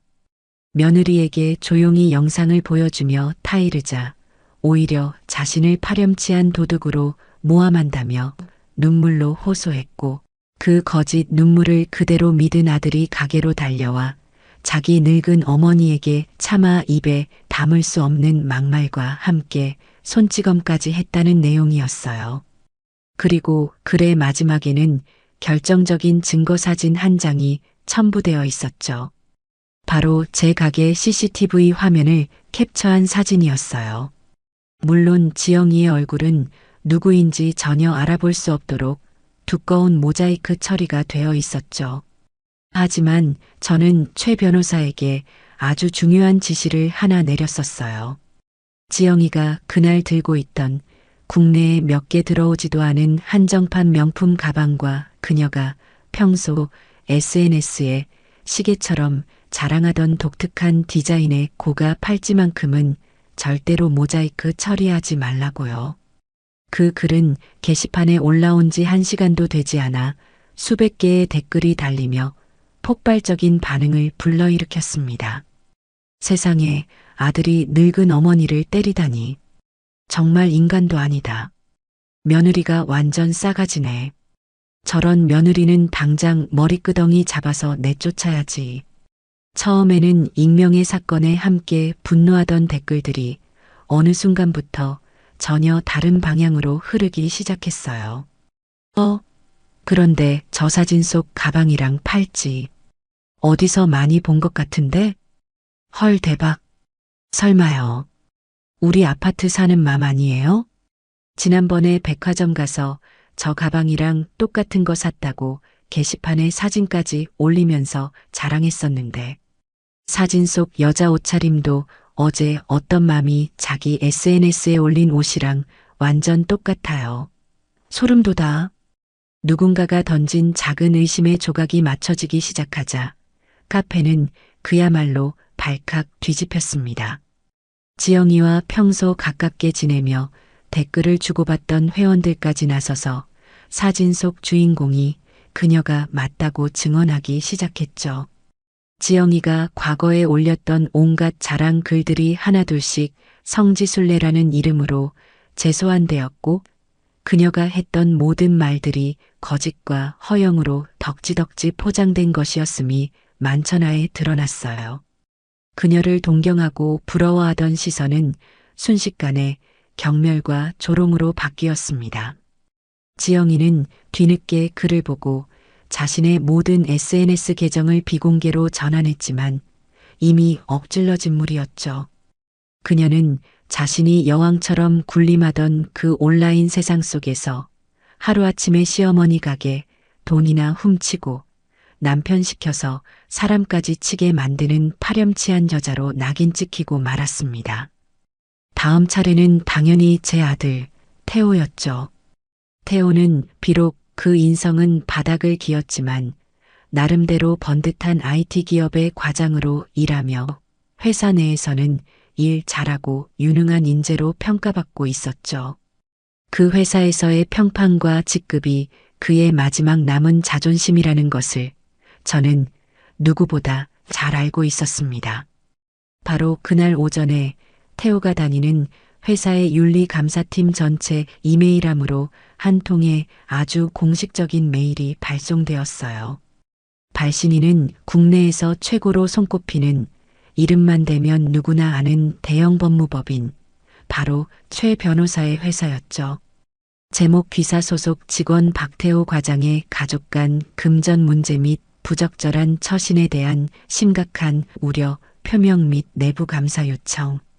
메일의 내용은 아주 간결하고 명확했지만 그 무게는 결코 가볍지 않았어요. 박태호 과장이 자신의 아내가 저지른 명백한 절도 행위를 옹호하는 과정에서 자신의 직계존속인 어머니에게 차마 입에 담기 힘든 언어적 모욕과 함께 심각한 수준의 물리적인 위해를 가한 정황을 포착했다. 이는 귀사의 기업 이미지 및 윤리 강령에 심각하게 위배될 수 있는 중대한 사안으로 이에 대한 철저하고 공정한 내부 조사를 정식으로 요청한다는 내용이었죠. 그리고 메일에는 2개의 작은 파일이 첨부되어 있었습니다. 하나는 지영이가 돈을 훔치는 장면이 고스란히 담긴 CCTV 영상 클립이었고, 다른 하나는 태호가 제게 고함을 치며 제 뺨을 때리던 순간의 소리가 너무나도 생생하게 녹음된 음성 파일이었어요. 제 가게 CCTV는 영상뿐만 아니라 소리까지 아주 선명하게 녹음되는 최신형이었거든요. 그 메일 한 통이 보수적인 기업 문화로 유명한 그 회사 내부에 불러온 파장은 상상을 초월했습니다. 태호는 그날 오후 부서의 모든 동료가 보는 앞에서 윤리감사팀 직원들에게 이끌려 투명한 유리벽으로 된 회의실로 불려 들어갔어요. 굳은 얼굴의 팀장과 마주 앉아 추궁당하는 태호의 모습을 모든 동료가 숨죽여 지켜보았죠. 회의실 안에서는 그날의 음성 파일이 재생되었고, 태호가 제게 내뱉었던 온갖 막말과 살과 살이 부딪히는 날카로운 소리가 희미하게 복도를 타고 새어 나왔다고 해요. 태호는 처음에는 완강히 부인하며 억울함을 호소하다가 빼도 박도 못하는 증거가 명백해지자 결국 모든 것을 실토할 수밖에 없었죠. 그는 그 자리에서 즉시 모든 업무에서 배제되고 대기 발령 조치를 받았어요. 사실상의 해고, 통보나 다름없는 조치였죠. 평생의 자랑이자 자부심이었던 회사는 이제 그에게 얼굴을 들고 다닐 수 없는 지옥 같은 공간이 되어버렸습니다. 마지막으로 저는 지영이의 친정 부모님 댁으로 두툼한 서류 봉투 하나를 보냈어요. 그냥 일반 우편이 아닌 받은 사람이 반드시 신분증을 제시하고 서명을 해야만 하는 내용 증명 우편으로요. 그 봉투 안에는 최 변호사의 법무법인 직인이 선명하게 찍힌 아주 차가운 공식 문서가 들어 있었죠. 제목귀 댁의 자녀 문지영 씨의 상습 절도 행위에 대한 피해, 원금 및 정신적 피해 보상 청구를 위한 사전 고지서. 문서에는 지영이가 지난 한 달간 제 가게에서 훔쳐간 돈의 액수를 날짜별로 꼼꼼하게 정리한 내역과 함께 그로 인해 제가 입은 말할 수 없는 정신적 충격에 대한 위자료를 청구할 것이며, 만약 일주일 내로 합의 의사를 공식적으로 밝히지 않을 시 즉시 민형사상 소송을 동시에 진행하겠다는 내용이 담겨 있었어요. 하나뿐인 딸이 좋은 곳에 시집가서 호의호식하는 줄만 철석같이 믿고 있던 지영이의 부모님은 난데없이 날아온 절도와 소송이라는 단어에 하늘이 무너지는 듯한 충격을 받았을 겁니다. 그들은 서류를 받자마자 제게 전화를 걸어 다짜고짜 고래고래 소리를 지르며 따져 물었어요. 사부인, 지금 이게 대체 무슨 경우 없는 짓입니까? 어떻게 사람을 안 보고 우리 귀한 딸을 파렴치한 도둑으로 몰 수가 있어요? 저는 아주 차분하고 조용한 목소리로 대답했죠. 사돈어른, 일단 흥분부터 가라앉히시죠. 저는 없는 사실을 지어내는 사람이 아닙니다. 혹시 제 말을 못 믿으시겠다면 따님이 직접 돈을 훔치는 장면이 담긴 CCTV 영상을 지금 바로 휴대폰으로 보내드릴까요? 제 말의 수화기 너머에서는 한동안 무거운 침묵이 흘렀어요. 그들은 더 이상 아무런 말도 하지 못하고 힘없이 전화를 끊어버렸죠. 아마 그 길로 딸에게 달려가 자초지종을 확인했겠죠. 그리고는 모든 것이 사실이라는 것을 깨닫고 깊은 절망에 빠졌을 겁니다. 이제 지영이에게는 더 이상 기댈 곳도 숨을 곳도 편들어줄 사람도 아무도 남아있지 않게 된 거예요. 돈줄이 완전히 끊기고 사회적으로 완벽하게 고립되자 두 사람은 그제야 사태의 심각성을 온몸으로 깨달은 모양이었어요. 그동안 하늘을 찔렀던 오만하고 당당하던 태도는 온데간데 없고 벼랑 끝에 몰린 생쥐처럼 불안에 떨기 시작했죠. 그들은 아마 며칠 밤낮으로 좁은 집안에서 서로에게 책임을 떠넘기며 맹렬하게 싸웠을 겁니다. 이게 다 너 때문이야. 라는 날카로운 고성이 그 텅 빈 아파트에 가득 울려 퍼졌겠죠. 결국 마지막 지푸라기라도 잡는 절박한 심정으로 그들은 이 모든 문제의 시작점인 저를 찾아왔습니다. 그날은 유난히 차가운 가을비가 추적추적 내리는 날이었어요. 며칠 밤낮을 제대로 못 잔 듯 엉망이 된 몰골의 태호와 지영이가 제 가게 앞에 나타났을 때 가게의 낡은 셔터는 굳게 내려져 있었죠. 셔터에는 내부 수리 관계로 당분간 휴업합니다라는 제가 직접 쓴 삐뚤빼뚤한 팻말이 붙어 있었고요. 두 사람은 닫힌 셔터를 마치 미친 사람처럼 주먹으로 쾅쾅 두드리며 제 이름을 절박하게 외쳤습니다. 엄마, 안에 계신 거 다 알아요. 제발 문 좀 열어보세요. 우리 얼굴 보고 이야기 좀 해요. 어머니, 제가 정말 다 잘못했어요. 제발 한 번만, 딱 한 번만 나와주세요. 네. 애원과 고함이 뒤섞인 그들의 목소리는 차가운 빗소리에 묻혀 처량하게 울렸습니다. 하지만 저는 당연히 그 가게 안에 없었죠. 저는 그 시각 가게 바로 건너편에 있는 제 소유의 5층짜리 빌딩, 가장 높은 층에 따뜻하고 아늑한 사무실 통유리창 안에서 비에 흠뻑 젖어 덜덜 떨고 있는 그 두 사람의 가여운 모습을 조용히 내려다보고 있었습니다.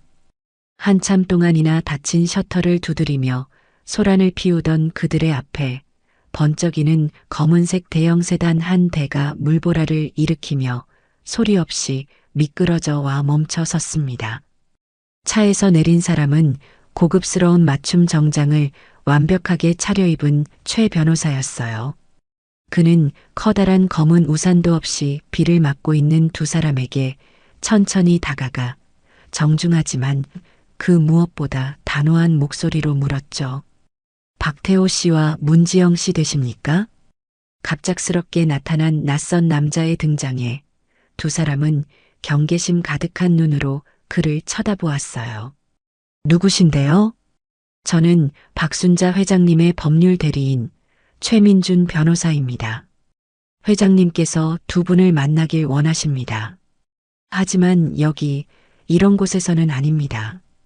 회장님이라는 생전 처음 들어보는 낯선 호칭의 태호와 지영이는 어리둥절한 표정을 지었습니다. 최 변호사는 더 이상 구차한 설명을 하지 않고 품 안에서 두툼한 서류 봉투 하나를 꺼내 두 사람에게 건넸어요. 그 안에는 아파트의 공식적인 퇴거 명령서와 차량 반납 최종 요구서, 그리고 그동안 제가 그들에게 지원했던 모든 내역과 그에 대한 부당이득 반환 청구 소송장이 차갑게 들어 있었죠. 아니 이게 다 뭐예요? 태호가 거의 울먹이며 떨리는 목소리로 묻자 최 변호사는 아무런 감정도 실리지 않은 목소리로 대답했어요. 모든 것은 법이 정한 절차에 따라 공정하게 진행될 겁니다. 그것이 박순자 회장님의 뜻입니다. 바로 그때였어요. 두 사람이 비에 젖어 눅눅해진 서류를 들고 망연자실하게 서 있는 그들의 등 뒤로 가게 건너편 빌딩의 벽면을 가득 채운 거대한 옥의 전광판이 갑자기 세상을 다 밝힐 듯 환하게 켜졌습니다.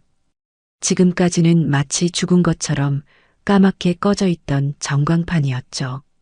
웅장하고 가슴을 울리는 배경음악과 함께 고급스럽고 정갈하기 짝이 없는 한식의 이미지가 화면을 가득 채우기 시작했습니다. 곧이어 전통의 맛을 세계의 식탁으로라는 위험 있는 슬로건과 함께 제가 세운 기업의 로고가 선명하게 떠올랐죠. 국내 최대 규모의 한식 전문 기업, 바로 태호가 다니던 회사의 모회사이기도 한 바로 그 대기업의 새로운 비전을 알리는 광고 영상이었습니다. 광고는 회사의 역사와 빛나는 비전을 보여주며 화려하고 세련되게 이어졌습니다. 그리고 영상의 마지막 회사를 이끌어가는 새로운 리더를 소개한다며 한 인물의 얼굴이 화면 가득 서서히 클로즈업 되었어요. 우리 기업의 새로운 대표이사 회장 박순자. 전광판 속에 위험 있게 등장한 사람은 허름한 시장 골목에서 땀에 절어 국밥이나 파는 초라한 할머니가 아니었습니다. 한 올의 흐트러짐도 없이 단정하게 올린 머리, 값비싼 보석으로 장식된 우아하고 기품 있는 정장 차림, 가리고 수십 명의 임직원들을 아우르는 부드러우면서도 강인한 카리스마를 온몸으로 내뿜는 한 거대 기업의 총수. 바로 저 박순자의 진짜 모습이었습니다. 태호와 지영이는 마치 시간이 멈춘 것처럼 거대한 전광판 속의 저를 넋이 나간 얼굴로 하염없이 올려다보았습니다. 자신들이 그토록 무시하고 경멸했던 시어머니, 돈 몇 푼 때문에 인간으로서 해서는 안 될 짓까지 했던 그 국밥집 할머니가 사실은 자신들이 감히 상상조차 할 수 없는 거대한 제국의 주인이었다는 사실. 그 잔인하고도 명백한 진실이 차가운 빗줄기와 함께 두 사람의 얼굴 위로 사정없이 쏟아져 내리고 있었죠. 저는 제 사무실 통유리창 너머로 현란한 전광판 불빛 아래에서 완전히 무너져 내린 채 서로를 부둥켜 안고 오열하는 두 사람의 작은 뒷모습을 아무런 감정 없이 그저 말없이 내려다보았어요. 이제 모든 가면은 벗겨졌고 길고 길었던 지겨운 연극은 완전히 막을 내렸죠. 이제부터는 오직 냉혹하고 혹독한 현실만이 그들을 기다리고 있을 겁니다. 차가운 가을비는 멈출 줄을 몰랐어요. 거대한 전광판 불빛 아래에서 태호와 지영이는 흠뻑 젖은 생쥐꼴로 한참이나 서 있더군요. 모든 것을 잃어버린 사람들의 텅 빈 뒷모습이었죠. 한참을 그렇게 서로를 부둥켜 안고 울던 그들은 이내 모든 분노와 원망을 서로에게 쏟아내기 시작했어요. 다 너 때문이야. 너만 아니었으면, 네가 가게 돈만 훔치지 않았어도 이런 일은 없었어. 태호가 먼저 지영이의 어깨를 거칠게 밀치며 소리쳤어요. 그러자 지영이도 지지 않고 악을 쓰며 대꾸했죠. 뭐, 나 때문이라고? 웃기지 마. 돈 몇 푼 훔친 게 그렇게 큰 죄야? 네가 우리 어머니 뺨만 때리지 않았어도 이 지경까지는 안 왔어. 이 모든 건 다 네가 네 엄마를 때렸기 때문이라고. 이 멍청한 놈아. 뭐, 이 여자가 지금 미쳤나? 네가 먼저 나한테 거짓말하고 울고불고 매달렸잖아. 엄마가 너 괴롭힌다고, 억울하다고. 그래서 내가 네 편 들어준 거 아니야. 편? 이게 편 들어준 결과야? 아주 홀랑 다 망해먹었잖아. 우리 인생을 네 손으로 다 박살내놓고 이제 와서 내 탓을 해? 빗속에서 벌어지는 그들의 추악한 싸움을 저는 더 이상 지켜보지 않았어요. 볼 가치도 없었죠. 저는 최 변호사에게 눈짓으로 모든 것을 맡긴 채 조용히 제 사무실을 빠져나왔습니다. 그들이 어떻게 되든 이제 저와는 아무런 상관이 없는 일이었으니까요. 최 변호사는 두 사람의 볼썽사나운 다툼을 잠시 지켜보다가 이내 낮은 목소리로 그들의 싸움을 중단시켰다고 해요. 두 분, 이런다고 해서 달라지는 것은 아무것도 없습니다. 일단 오늘 보내드린 서류 내용부터 꼼꼼히 확인하시고 앞으로 어떻게 하실지 각자 결정하셔야 할 겁니다. 그리고는 두 사람에게 자신의 명함을 한 장씩 건넸죠. 혹시라도 박순자 회장님께 용서를 구하고 싶으시다면 이제부터는 저를 통해서만 연락이 가능합니다. 회장님께 직접 연락하거나 다시 가게를 찾아오는 일은 없길 바랍니다. 그런 행동은 상황을 더욱 악화시킬 뿐이니까요. 그 말을 끝으로 최 변호사는 더 이상 그들을 상대하지 않고 차에 올라타 유유히 사라졌다고 합니다. 칠흑 같은 어둠과 차가운 빛 속에 두 사람은 망연자실한 얼굴로 서로를 노려보며 한참이나 더 서 있었다고 하더군요. 그날 밤 그들은 월세였단 사실을 갓 깨닫게 된 그 차가운 집으로 돌아갔겠죠. 집안의 모든 물건들이 이전과는 다르게 느껴졌을 거예요. 푹신한 소파도 화려한 샹들리에도 모두 자신들의 것이 아니라는 사실을 깨달았을 테니까요. 그 집에서 두 사람은 밤새도록 서로를 핥히고 물어뜯었다고 해요. 지영이는 거실에 있는 값비싼 도자기를 바닥에 내던지며 울부짖었죠. 어떻게 나한테 이럴 수가 있어. 너 우리 엄마한테는 뭐라고 말할 거야. 네가 다 책임진다며. 평생 나 행복하게 해준다며. 이게 행복이야? 이게 행복이냐고. 태호도 지지 않고 소리쳤어요. 그러는 너는 우리 엄마한테 어떻게 했어? 우리 엄마가 어떤 사람인 줄도 모르고 국밥집 할머니라고 무시하고 돈이나 훔치고 네 허영심 때문에 우리가 이 꼴이 된 거야. 알아? 허영심? 그래, 나 허영심 많아. 근데 너는 아니었어? 너도 내 덕에 좋은 차 타고 좋은 집 살면서 어깨 펴고 다녔잖아. 이제 와서 왜 나한테만 그래? 그들의 사랑은 돈이라는 모래 위에 지은 성이었어요. 돈이라는 기반이 사라지자 성은 너무나도 쉽게 무너져 내렸죠. 바로 그때 지영이의 휴대폰이 미친 듯이 울리기 시작했어요. 발신인은 엄마였죠. 지영이의 친정 부모님이 제가 보낸 내용 증명을 드디어 확인한 모양이었습니다. 지영이는 떨리는 손으로 전화를 받았고 수화기 너머로 그녀의 어머니가 내지르는 날카로운 비명이 들려왔어요. 문지영, 너 이게 대체 어떻게 된 일이니? 사부인, 아니 그 박 회장이라는 분 법무법인에서 이상한 우편물이 왔어. 네가 가게 돈을 훔쳤다고? 그래서 소송을 하겠다고? 이게 다 사실이야? 너 정말 도둑질한 거니? 엄마, 그게 아니라 그건 오해야. 오해는 무슨 놈의 오해? 그리고 박서방은 또 뭐야? 장모님, 장인어른 싹싹하게 굴 때는 언제고 이제 보니까 완전히 빈털털이었잖아. 너 지금 당장 그놈이랑 같이 우리 집으로 와. 아니, 오지 마. 너 같은 도둑딸 둔 적 없으니까. 전화는 일방적으로 끊겼고 지영이는 그 자리에 주저앉아 통곡하기 시작했어요. 태호는 그런 지영이를 싸늘한 눈으로 쳐다볼 뿐 위로의 말 한마디 건네지 않았죠. 그들의 관계는 이미 돌이킬 수 없을 정도로 망가져버린 후였습니다. 며칠 뒤 최 변호사를 통해 두 사람에게서 각각 연락이 왔다고 해요. 지영이는 어떻게든 위자료를 받아내 이혼하겠다며 길길이 날뛰었고 태호는 어떻게든 제 마음을 돌려 모든 것을 원래대로 되돌려놓고 싶다며 구차하게 매달렸죠. 하지만 두 사람 모두에게 최 변호사는 기계처럼 똑같은 대답만 반복했어요. 모든 것은 회장님의 뜻대로 법적인 절차에 따라서만 진행될 겁니다. 더 이상의 사적인 감정 호소는 받지 않습니다. 아파트 퇴거 날짜는 빠르게 다가왔고 차량 리스 회사는 매일같이 차를 반납하라는 독촉 전화를 해왔어요.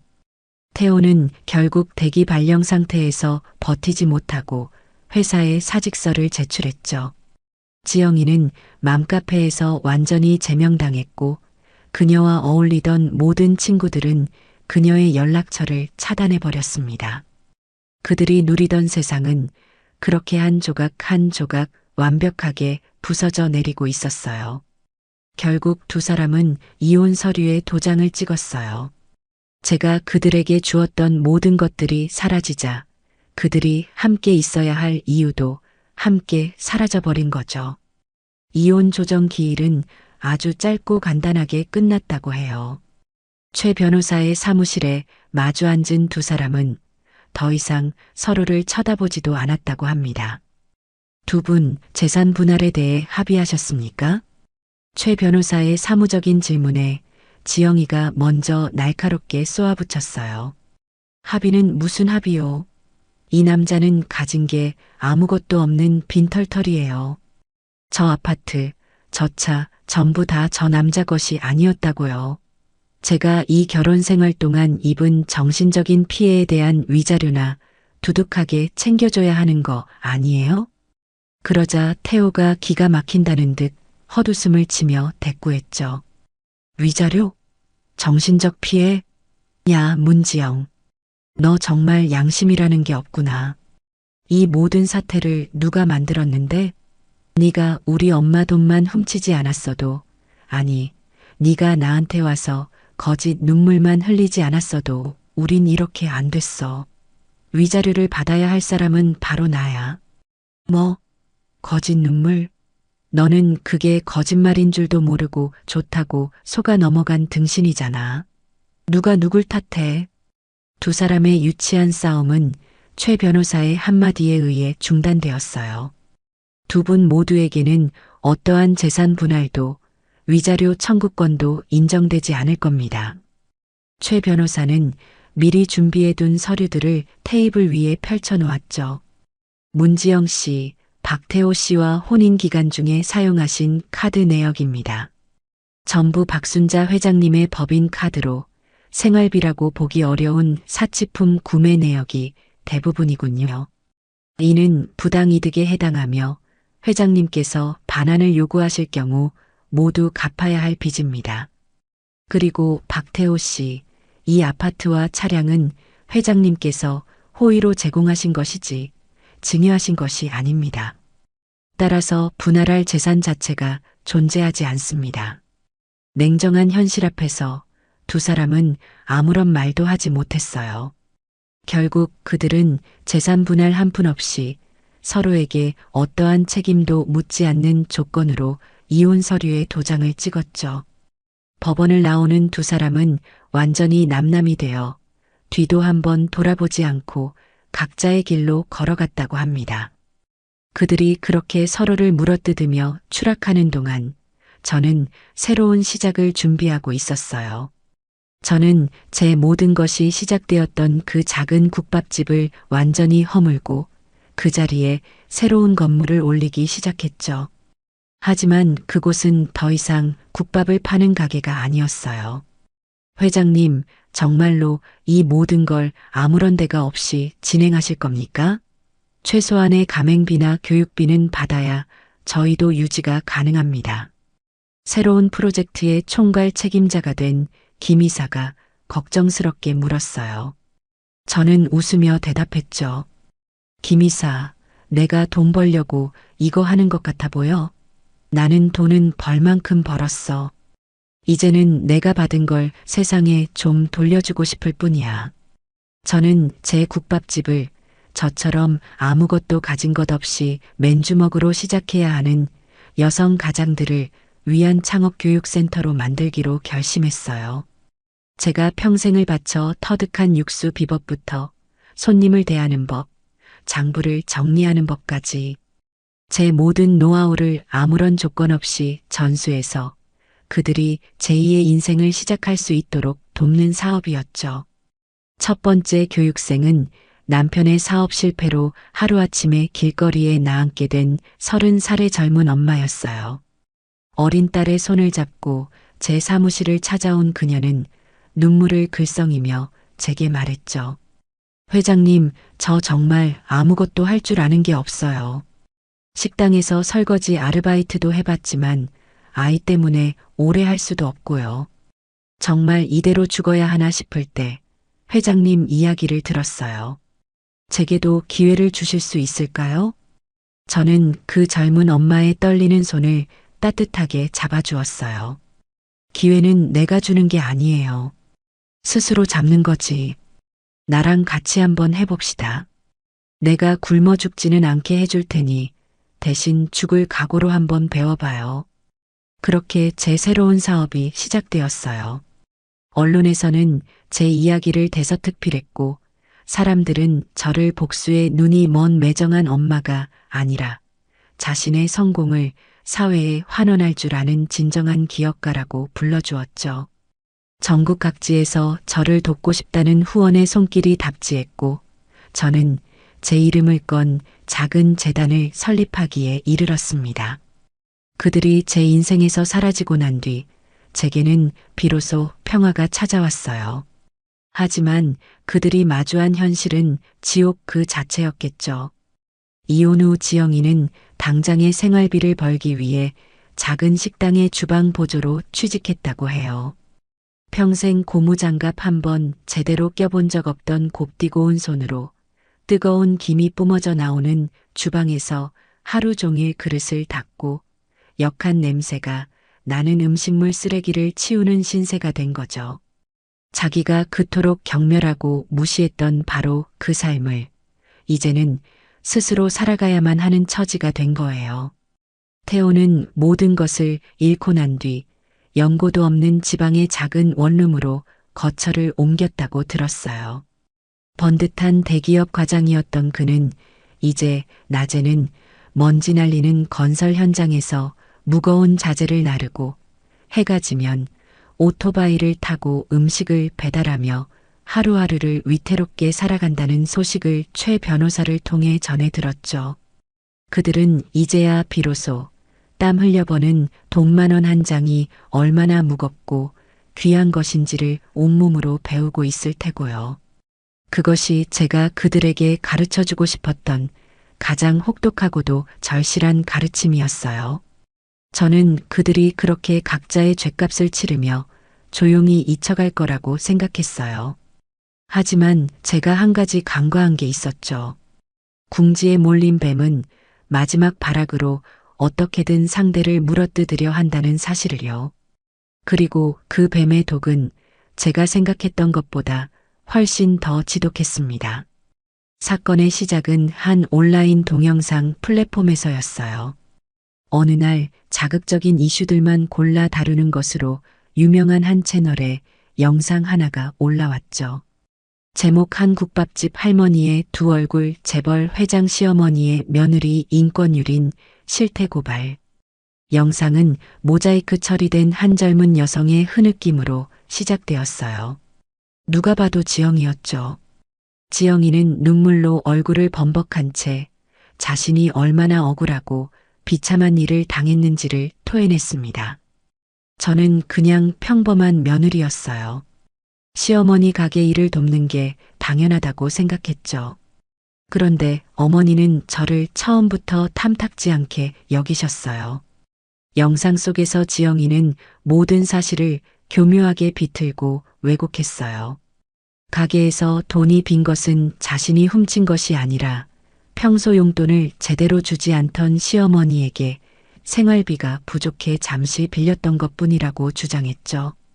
태호가 제 뺨을 때린 사건은 제가 먼저 지영이의 머리채를 잡고 흔들며 모욕적인 말을 퍼부었기 때문에 아들이 흥분해서 저를 말리다가 실수로 일어난 일이라고 거짓말을 했어요. 어머니는 그 작은 실수 하나를 빌미로 저희 부부의 모든 것을 빼앗아 가셨어요. 저희가 살던 집, 남편의 직장, 저희의 명예까지 전부 다요. 저희는 하루아침에 길거리로 나앉게 됐어요.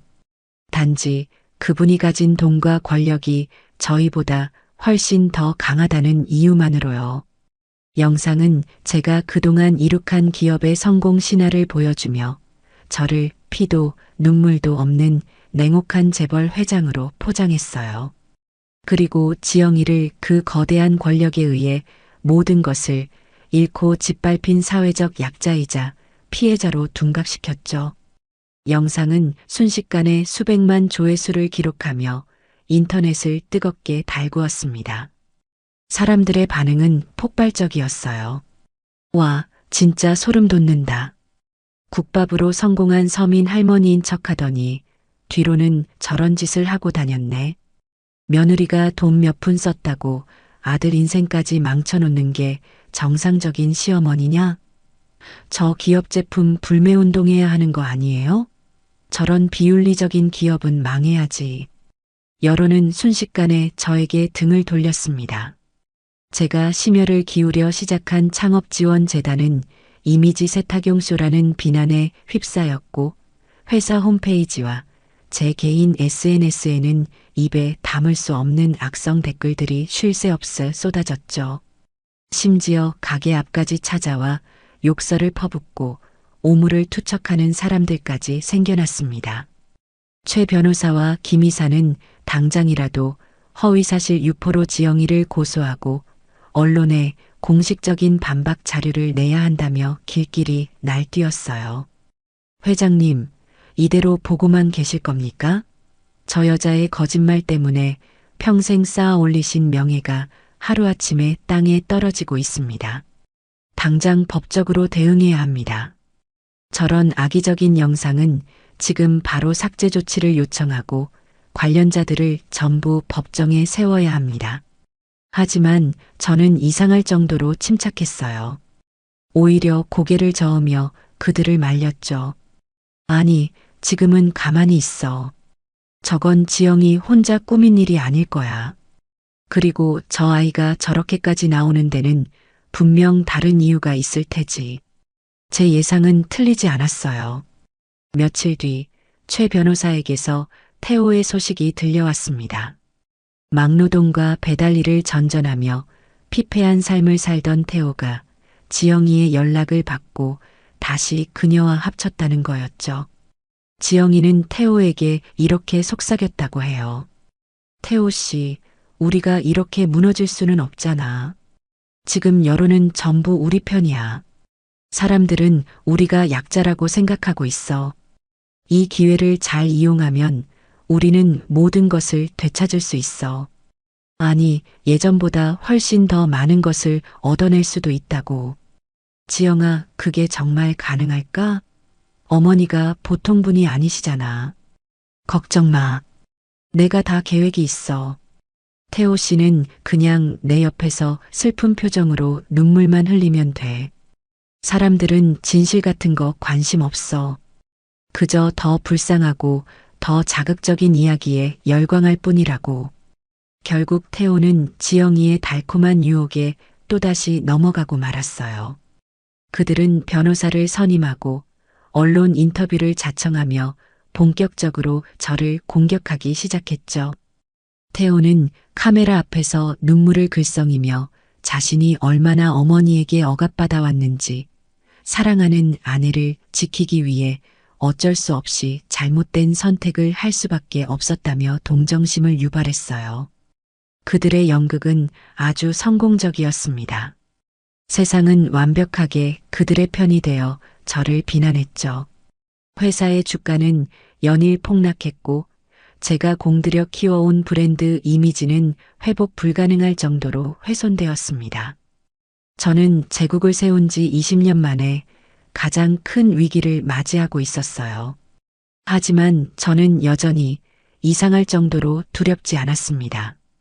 오히려 이 모든 상황이 제게 마지막 기회를 주고 있다는 생각이 들었죠. 제 아들놈의 뿌리까지 썩어버린 근성을 이번에야말로 완전히 도려낼 수 있는 마지막 기회를요. 세상이 온통 저를 향한 비난으로 들끓던 어느 날, 저는 최 변호사를 통해 공식적인 입장을 발표했어요. 하지만 그 내용은 모두의 예상을 완전히 빗나가는 것이었죠. 한풍경 푸드의 박순자 회장은 최근 불거진 논란으로 인해 심신이 극도로 쇠약해져 현재 위독한 상태이며 모든 법적 대응을 중단하고 병상에서 아들 부부를 만나 마지막으로 화해하고 싶다는 뜻을 전해왔습니다. 이 발표가 나가자마자 여론은 또 한 번 요동쳤어요. 거봐, 양심에 찔리니까 저러는 거잖아. 죽기 전에는 아들이 보고 싶었나 보네. 그래도 천륜은 천륜인가. 아들 부부가 가서 꼭 사과받고 유산 제대로 받아내야 한다. 지영이와 태호는 이 소식을 듣고 쾌재를 불렀을 겁니다. 자신들의 작전이 완벽하게 성공했다고 믿었겠죠. 늙은 시어머니가 결국 여론의 압박에 무릎을 꿇었다고 생각했을 거예요. 그들은 승리감에 도취되어 최 변호사가 보내온 차를 타고 제가 입원해 있다는 최고급 병원의 VVIP 병실로 한달음에 달려왔습니다. 병실 문을 열고 들어선 두 사람의 눈앞에는 온갖 생명 유지 장치에 둘러싸여 금방이라도 숨이 넘어갈 것처럼 위태롭게 누워있는 제 모습이 보였을 거예요. 창백한 얼굴, 앙상하게 마른 팔목, 희미하게 내쉬는 숨소리까지. 누가 봐도 생의 마지막을 준비하는 노인의 모습이었죠. 물론 그 모든 것은 할리우드 영화의 특수분장팀을 섭외해 연출한 완벽한 연극이었습니다. 어머니, 태호가 잠시 머뭇거리며 저를 불렀어요. 지영이는 옆에서 그의 팔을 쿡 찌르며 눈짓을 보냈죠. 어서 슬픈 척 연기하라는 신호였을 겁니다. 태호는 그제야 제 침대 곁으로 다가와 무릎을 꿇고 눈물을 쥐어짰어요. 어머니, 제가 잘못했어요. 제가 죽일 놈이에요. 제발 일어나세요, 네. 저는 힘겹게 눈을 뜨고 가쁜 숨을 몰아쉬며 그들을 바라보았어요. 그리고는 곁에 서 있던 최 변호사에게 손짓했죠. 최 변호사, 내가 전에 말했던 유언장 가져왔나? 네, 회장님. 여기 있습니다. 최 변호사는 미리 준비해둔 서류 봉투를 꺼내 태호에게 건넸습니다. 그걸 열어보거라. 태호와 지영이는 서로의 얼굴을 쳐다보며 마른 침을 삼켰어요. 태호가 떨리는 손으로 봉투를 열자 그 안에서 나온 것은 제 유산 상속에 관한 내용이 담긴 유언장이었죠. 유언장의 내용은 아주 간단했어요. 제 소유의 모든 주식과 부동산, 현금 자산의 90%를 외아들인 박태호에게 상속한다는 내용이었습니다. 나머지 10%만이 재단에 기부된다고 적혀 있었죠. 그 내용을 확인한 두 사람의 눈이 탐욕으로 번쩍이는 것을 저는 희미하게 뜬 눈으로 똑똑히 지켜보았습니다.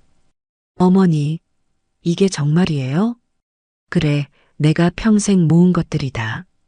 어차피 내가 죽으면 다 네 놈 것이 될 텐데. 이렇게 싸우는 게 무슨 의미가 있겠니? 이제 다 부질없다. 저는 다시 한번 거친 기침을 하며 말을 이었어요. 대신 조건이 하나 있다. 두 사람의 얼굴이 순간 굳어졌어요. 무슨 조건이요? 내가 이 세상을 떠날 때까지만이라도 니들이 내 곁을 좀 지켜다오.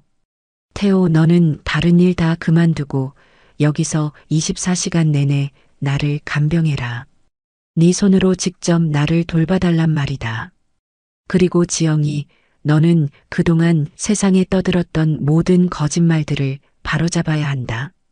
네가 찾아갔던 그 방송국에 다시 찾아가서 모든 게 네가 꾸며낸 거짓말이었고 사실은 내가 피해자였다고 눈물로 대국민 사과를 하거라.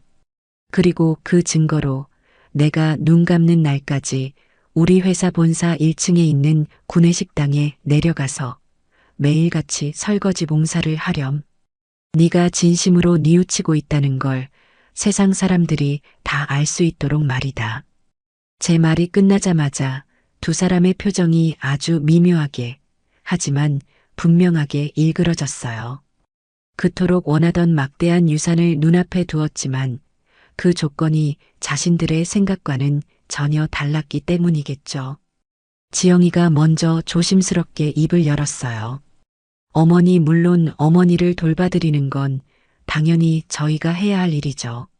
그런데 굳이 태호 씨가 직접 할 필요가 있을까요?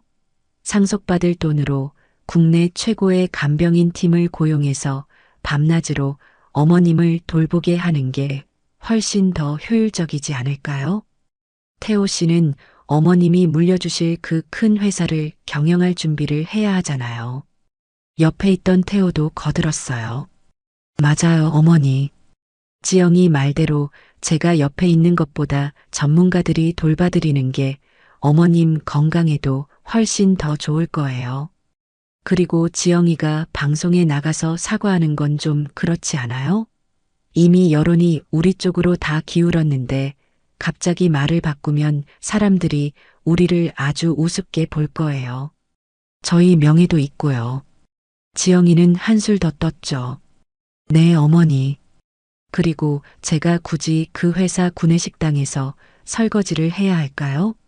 차라리 어머님 이름으로 된 재단에 가서 봉사활동을 하는 모습을 보여주는 게 어머님 이미지에도 훨씬 더 도움이 될 텐데요. 설거지 같은 허드렛 일은 다른 사람 시켜도 되잖아요. 그들은 죽어가는 제 앞에서 저를 위한답시고 포장하며 어떻게든 자신들이 해야 할 의무와 책임을 피하고 오직 돈만 편하게 상속받을 궁리만을 하고 있었어요. 그들의 눈에는 저에 대한 아주 작은 연민이나 죄책감도 보이지 않았죠. 오직 식을 줄 모르는 탐욕과 이기심만이 번들거릴 뿐이었습니다. 저는 그들의 추악한 대화를 들으며 조용히 눈을 감았어요. 그리고는 나지막이 말했죠. 그래, 니들 마음은 잘 알겠다. 바로 그 순간이었어요. 제가 누워있던 병실 침대 옆에 커튼이 스르륵 열리고 그 뒤에서 최 변호사와 김 이사 그리고 지영이가 처음 찾아갔던 그 영상 채널에 기자가 굳은 얼굴로 걸어 나왔습니다. 기자의 손에는 이 모든 대화를 처음부터 끝까지 녹화하고 있는 카메라가 들려 있었고요. 이게 다 뭐예요? 상황 파악이 안 된 지영이가 당황해서 소리쳤어요. 저는 천천히 몸을 일으켜 앉았습니다. 제 얼굴에서 병색은 온데간데 없이 사라졌고 목소리에는 다시금 힘이 실렸죠. 뭐긴. 니들의 진짜 속마음을 대한민국 모든 사람들이 볼 수 있도록 생중계하고 있는 거지. 저는 침대 헤드에 편안하게 등을 기댄 채 새하얗게 질려버린 두 사람을 바라보며 싸늘하게 웃어 보였습니다. 내가 마지막 기회를 준다고 했지. 그런데 니들은 그 기회를 아주 보기 좋게 걷어차 버렸구나. 이제 정말 모든 게 끝났다. 카메라의 빨간 녹화 불빛이 절망에 빠진 두 사람의 얼굴을 냉정하게 비추고 있었습니다. 그날 병실에서 벌어진 모든 일은 편집되지 않은 날 것 그대로의 영상으로 인터넷에 공개되었어요. 지영이가 처음 이용했던 바로 그 채널을 통해서였죠. 자신들이 거짓 제보에 놀아났다는 사실을 깨닫고 분노한 기자는 충격 단독, 재벌가 유산 상속의 추악한 진실, 그 막장 드라마의 결말이라는 자극적인 제목으로 영상을 내보냈습니다. 파장은 상상을 초월했어요. 죽어가는 시어머니 앞에서 유산을 두고 흥정하는 며느리와 아들의 모습은 전 국민적인 공분을 사기에 충분했죠. 여론은 하루아침에 180도 뒤집혔습니다. 저를 향했던 비난의 화살은 이제 수십, 수백 배가 되어 태호와 지영이에게로 향했어요. 와, 진짜 인간 말종들이네. 연기하는 거 소름 돋는다. 저런 것들은 사회에서 완전히 매장시켜야 한다. 박순자 회장님, 지금까지 얼마나 힘드셨을까? 응원합니다. 그 영상이 공개된 직후 최 변호사는 기다렸다는 듯이 지영이와 해당 채널의 기자를 허위사실 유포 및 명예훼손으로 고소했어요. 기자는 뒤늦게 제게 찾아와 무릎을 꿇고 사죄했지만 저는 받아주지 않았죠. 진실을 확인하려는 최소한의 노력도 없이 그저 자극적인 이슈에만 눈이 멀었던 대가를 치르게 하고 싶었어요. 결국 그 기자는 막대한 손해배상금을 물게 되었고 그의 채널은 폐쇄되었습니다. 지영이는 모든 것을 잃었어요. 그녀의 곁에는 아무도 남지 않았죠. 친정 부모님마저 그녀에게 등을 돌렸고 그녀는 결국 사기와 명예훼손 혐의로 법정에 서게 되었습니다. 재판 결과 그녀에게는 실형이 선고되었어요. 그녀는 교도소로 향하는 마지막 순간까지도 모든 것이 태호 탓이라며 악을 썼다고 해요. 태호는 그날 이후로 완전히 무너져 내렸습니다. 돈도 명예도 가족도 모두 잃었지만 그를 가장 고통스럽게 한 것은 아마도 자기 자신의 추악한 민낯을 온 세상 앞에 드러내 보였다는 수치심이었을 겁니다. 그는 아무에게도 아무런 말도 없이 어느 날 밤 연기처럼 사라져 버렸어요. 그가 어디로 갔는지 무엇을 하며 사는지는 아무도 알지 못했죠. 그렇게 제 인생을 뒤흔들었던 거대한 폭풍이 지나가고 제게는 다시 고요한 일상이 찾아왔어요. 회사의 주가는 다시 안정을 되찾았고 저를 응원하는 사람들의 따뜻한 격려 속에서 재단 사업은 날개를 달았죠. 저는 다시 예전처럼 제 이름을 내세우기보다는 시장 골목의 작은 교육센터에서 새로운 삶을 꿈꾸는 여성들과 함께 땀 흘리며 하루를 보냈습니다. 그러던 어느 봄날이었어요. 센터 앞에서 쓸고 닦고 정리를 하고 있는데 제 눈에 익숙한 뒷모습 하나가 들어왔어요. 허름한 작업복 차림으로 길 건너편에서 묵묵히 거리 청소를 하고 있는 한 남자. 수척해지기는 했지만 그가 태호라는 것을 한눈에 알아볼 수 있었죠.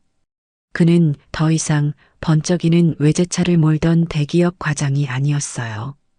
그저 도시의 이름 없는 환경미화원 중 한 명이 되어 있었죠. 한참 동안 거리를 쓸던 태호는 문득 고개를 들다 저와 눈이 마주쳤어요. 그는 잠시 모든 것을 멈춘 듯 그 자리에 굳어버렸죠. 저 역시 아무 말 없이 그를 바라보았습니다. 잠시 후 태호는 저를 향해 아주 깊이 그리고 아주 오랫동안 허리를 숙여 인사를 했습니다. 그리고는 아무 일도 없었다는 듯 다시 묵묵히 자신의 빗자루를 들고 거리의 다음 구역으로 걸어갔어요. 그의 눈빛에는 더 이상 원망도 탐욕도 변명도 담겨 있지 않았어요. 그저 모든 것을 받아들인 사람의 깊은 체념과 아주 희미한 참회의 빛만이 어려 있었죠. 우리 사이에는 그 어떤 대화도 눈물 어린 화해도 없었습니다. 하지만 저는 그것이 우리 모자가 나눌 수 있는 가장 솔직하고 진실된 마지막 인사라는 것을 알 수 있었어요. 저는 그날 이후로 다시는 태호를 보지 못했습니다. 그 아이가 어디서 어떻게 살아가든 이제는 스스로의 힘으로 자신의 삶을 책임져야 한다는 것을 깨달았기를 바랄 뿐이죠. 저는 가끔 생각해요. 부모가 자식에게 물려주어야 할 진정한 유산은 과연 무엇일까 하고요. 돈이나 명예, 높은 지위 같은 것들은 잘못 쥔 칼처럼 오히려 그 아이의 인생을 망가뜨릴 수도 있다는 것을 저는 제 아들을 통해 뼈저리게 배웠습니다. 이제 저는 제 유산을 다른 방식으로 남기려 해요. 제 피가 섞인 아들에게는 전해주지 못했지만 제 땀과 눈물이 밴 이 땅 위에서 새로운 희망을 일구려는 또 다른 나의 딸들에게요. 오늘도 제 교육센터의 주방에서는 새로운 인생을 꿈꾸는 여성들의 웃음소리와 함께 구수한 국밥 끓는 냄새가 온 시장 골목에 가득 퍼져나갑니다. 저는 그 냄새를 맡으며 비로소 제 인생에서 가장 완벽하고 평화로운 순간을 맞이하고 있다는 것을 느껴요. 그것이야말로 제가 평생을 바쳐 이룩한 그 무엇과도 바꿀 수 없는 진짜 제국이니까요.